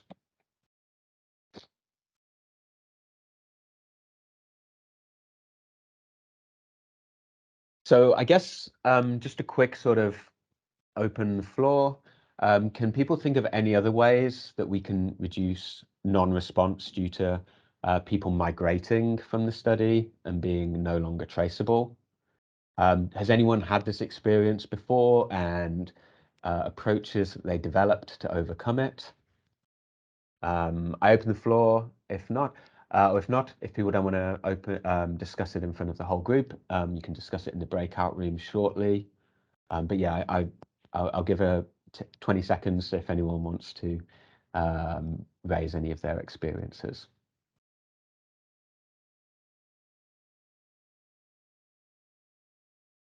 Yeah, please do go ahead, Modi. Yeah, thank you. Good morning to you all. Yes, in also our experiences, sometimes we would use people from the same program who have done the same program to be able to reach to others that we couldn't reach. For example, if there are people who have done a skill training program in a particular institution, if we're able to reach one or two, we're able to use this to be able to connect to the others that we couldn't reach. And these are sometimes proven effective to be able to trace the orders, because sometimes they may change their numbers due to maybe they have lost their phone and they decided to have a new number altogether. Yeah, I think that's a really, really good approach to leverage people that have also been part of the training. I mean, for example, with the Uganda project, part of the idea is that improving integration, people working with people from other backgrounds, and actually developing like a personal relationship with them. Just out of curiosity, Modi, how did you actually do that? Did you give them a list of names of people that you're looking for, and they let you know if they were still in contact with somebody? Do you recall how you actually like practically did that? Yes, because when the enumerators couldn't find these people, we tried to see who were the, I would say, some of the participants that they did some of the programs together. So through that, we are able to say, okay, they did the program with this, that, and then some of those we are able to get, and then we say, okay, do you have an idea where this guy is or what his contact number is? So sometimes we are able to trace some of them to those contacts, because sometimes they are usually in contact once they have done 6 months, 3 months program together, and sometimes they form WhatsApp groups, and through this we are able to reach some of them. Yeah, I think that seems like a really sensible approach, particularly if you know from your monitoring data potentially who was in a class or who was in the same institution as another person. You might wait until the end of the first round of data collection. You may have a list of all of your non-responses, and you may look at the class they were in, the institution they're in, the course that they were studying, and you may randomly select 2 or 3 people from each institution in each class, phone them up and ask them if they explain what you're doing, and ask them if they were still in contact with these people. It might be that you speak to people and they're able to, I mean, almost doing a snowball approach where you might ask, who do you think is the most sort of networked person within this class? Everyone knows those people in life that sort of just seems to have connections and make these contacts and keep in touch with people. It might be that you use like a sort of a quasi snowball approach. So thanks a lot. Does anyone else have any experiences in ways that they can avoid or better track people that have moved away in studies, or even for just monitoring purposes? I have one. Yep. So yes, we had a project where we were supporting young girls to learn vocational training, and so we trained them, and then later on the review was for them to be self-employed. So when we began, we did take their numbers, and as well as like get to know their immediate family, like someone to call and stuff. So when we went back for the tracer studies, and we're told some of them had moved away, so we spoke to those that we had numbers of, the family members that we had numbers of. So then we asked them questions. Okay, so what are they doing right now? And for some of them, if we couldn't reach them on phone, their families were able to respond whether they were actually using the training for work or they had started doing something else. And yeah, but then that is also for like rural communities or tight-knit communities where people know where other people are. Yeah, so using other respondents kind of as a proxy for the data that you want to collect. That brings with itself a lot of challenges about data quality. But I think, yeah, as you said, if it's close-knit communities and if it's just quite basic indicators that you're interested in, do they have a job? Where have they moved to? Have they migrated, for example? These sort of things, yeah, then you might be able to leverage other knowledgeable people if you can't contact the person themselves. And I think what would be important is to obviously have this noted in the data. If you were doing this sort of approach for an impact evaluation, this would have to be noted in the data, and maybe it's counted as an approximation rather than a definite figure. But I think that's a really important thing to particularly to use in these communities, to use other people, family members that may be knowledgeable about firstly the person's whereabouts, and secondly what they're doing. So thanks a lot, Arifa. I think maybe if there's one more person that wants to share their experiences, please feel free. The floor is open. Otherwise, I think otherwise we can move on.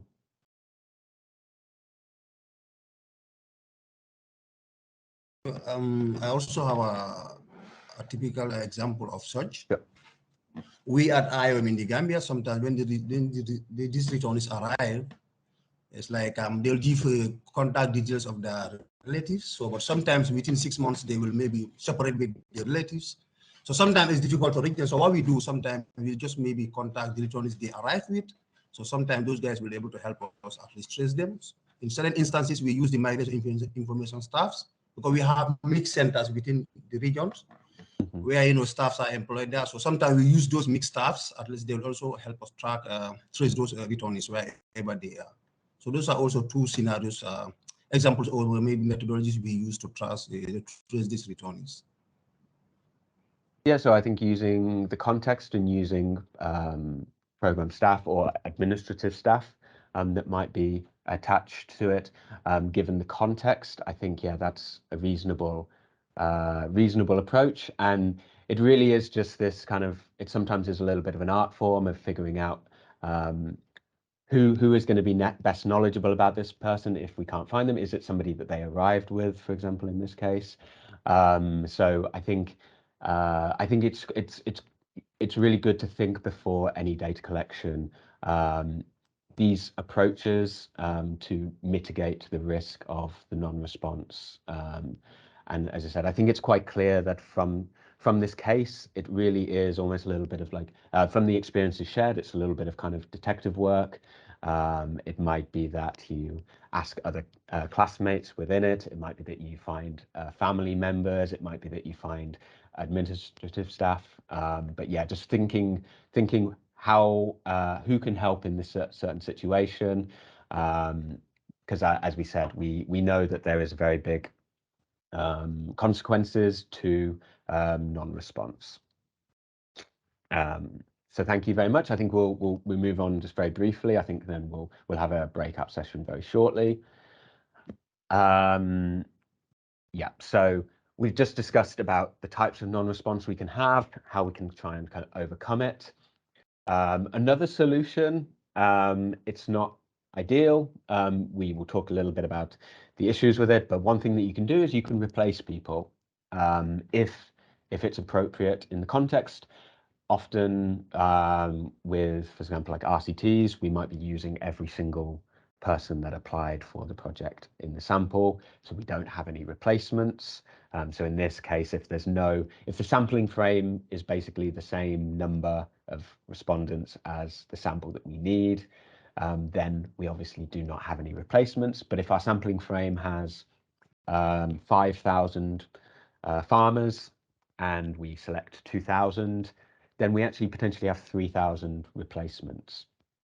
So this increases the sample size, so it deals with this problem of reduced sample size leading to lower credibility of the study, because we can kind of top up. So using that example, if we have 300 farmers out of the 2,000 that are non-response, if we use 300 of the replacement farmers, then our overall sample size then returns back to 2,000.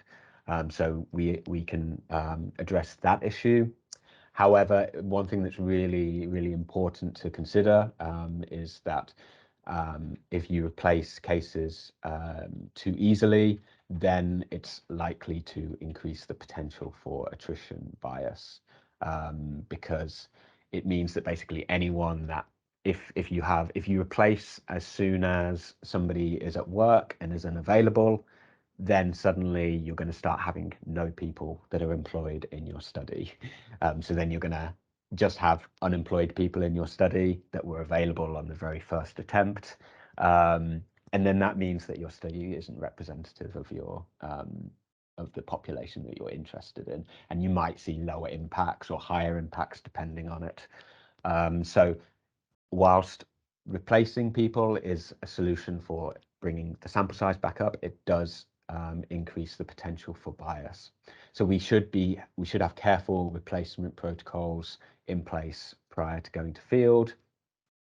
An example of this is how many visits do we need to make before we replace a household or an individual. For example, we just talked about the extensive tracking efforts that go through. You know, we talk to their classmates, we talk to their family members, we come back at a later date once we know where they are.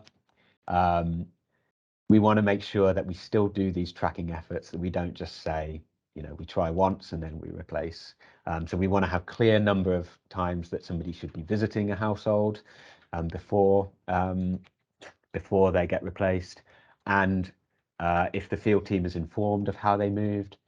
This is a case of budget issues. In an ideal world, we would just be able to track everyone across the country, no matter what. If we had unlimited money, we could send somebody, in theory, we could send somebody to another continent to interview a respondent, but we have to live in practical realities. So it might be that if somebody has moved outside of a radius of X kilometers, 10 kilometers, for example, then we would replace. I put the example of X kilometers. It might be that you contextualize it to say into another ward or another district. If they say they move into another district, then we don't. Or it might be that if the team has to travel for more than 1 hour to get there, then they would be replaced. So field staff should have clear rules on how to do replacements.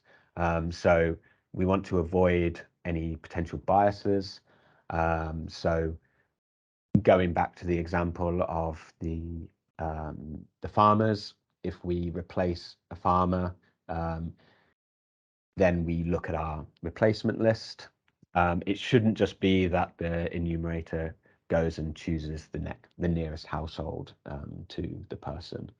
It should be randomly selected. So what I would do as a practical example, and you could do it on something as straightforward as Excel, I would have this list of replacement farmers and I would randomly order them. And I would tell interviewers that you have to start at the top and work your way down, that you can't just select the most convenient household.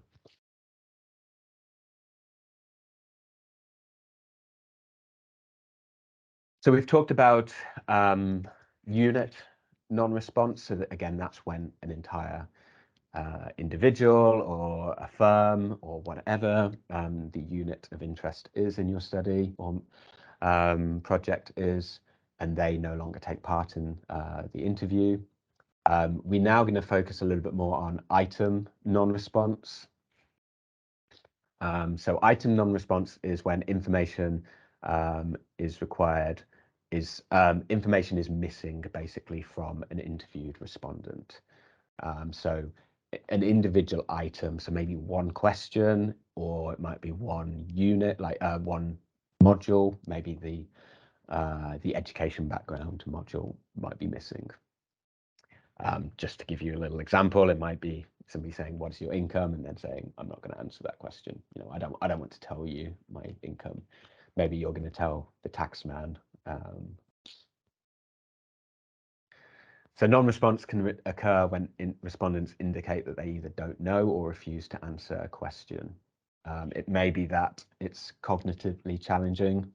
So it might be that it's just too complicated and somebody says, "Oh, I don't know how much fertilizer I used in the rainy season, the harvest season in 2012," or I mean, that's a very long example, but yeah, it might be too difficult for them to actually come up with a clear answer for them. So they might just say, "I don't know." A big risk of it comes from asking potentially sensitive questions. So we talked about this. We touched on it a little bit yesterday when we talked about social desirability bias. So it might not be that they change their answer. It might be not that they say, "No, I've never had sex with anyone other than my partner," because they feel socially that's what they should say. It may be that they actually just actively refuse to answer the question. And just at this point, I guess it's important to stress again from the ethical side, both people are able to refuse to take part in your study, and they are also they're also able to refuse to take part in an individual question. You can't force somebody to give you a response. Tools to address item non-response. So it might be that for income, you might effectively communicate that no, I'm not attached to the government in any way. I'm not involved in the tax authorities. Reiterate the confidentiality of responses, so remind them that no one, any data is going to be pseudo-anonymized, so you're not going to see Nathan Sivrite income 12,000. You're going to see ID 1001 income 12,000. So reiterate the confidentiality of responses. You do this at the beginning of the survey when you do the informed consent. You may want to have a little section before you ask people about their income. You may just want to remind them of this. And a very kind of practical thing is actually privacy during an interview. I can't tell you how many times I've sat in an interview with people taking part in a survey and their neighbor is just sitting next to them, or somebody is just walking by and they're in the middle of an area where there are people around. If you're going to be asking people about income, then you obviously don't want to be asking them in a public space, or you might want to ask them if you can find a more private place to do this, the survey. Other sensitive questions may require more sort of sophisticated tools. So for example, we have the randomized response technique. So this is actually something that has been used quite a lot, and I think it's a really interesting thing. I can share links with the references if people are kind of interested in it. But I think it's a really sensible, like an innovative and simple approach to helping people answer more truthfully in sensitive questions. So it might be that before being asked a sensitive question, you tell the respondents to roll a dice. And if the dice rolls on lands on 5 or 6, the respondent should answer it untruthfully. And then you ask them the question, and then so at this point the person doing the survey does not know if it landed on the 5 or 6. So the person doing the survey has no idea if they actually are telling the truth or not. But because we know the probability of answering truthfully and untruthfully, we can actually give a pretty good estimate of the incidence of these sensitive topics. So as I said, it does not reveal to the interviewer what the respondent answered, so they don't know if the respondent is answering truthfully or untruthfully. This can help reduce social desirability bias and induce higher response rates. This type of technique has been used quite a lot in development and in various different contexts. A really good example of this was when they were trying to understand the prevalence of civil cooperation with militant groups in Nigeria. So whether somebody was involved in cooperating with militant groups. This was a way that people could encourage people to answer truthfully. So yeah, as I said, I can share, I won't go into too much detail on it, but I can share any sort of references if people are interested in this. A more kind of sophisticated way of doing it, requires a little bit more budget and planning, is to provide respondents with the tool and ask them to complete these sensitive modules themselves. Okay, so one particularly useful way of doing this is for audio. You can basically give the respondent the tablet. You can tell them to put the earphones in, and the earphones will then read out the questions, and then they just enter their response on the keyboard or screen.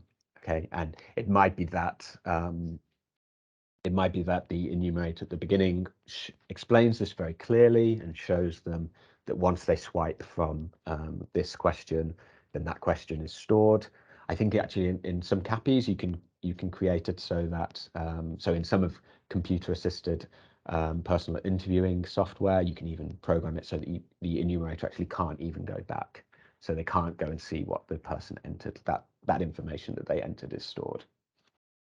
I quite like this because it avoids issues relating to education and literacy, that if you just asked people to read the questions, they may not have a good enough grasp of language, or they may not understand, what to do on a tablet, for example. Whereas if you can give them audio instructions, then that avoids this issue relating to education and literacy. A review of this, so it has been tested in various contexts, and a review of it found that it was more likely to capture socially undesirable responses. So that's a very, it's a good way of avoiding this non-response due to sensitive questions, is to actually think, is to try and incorporate self-administered questions within your survey.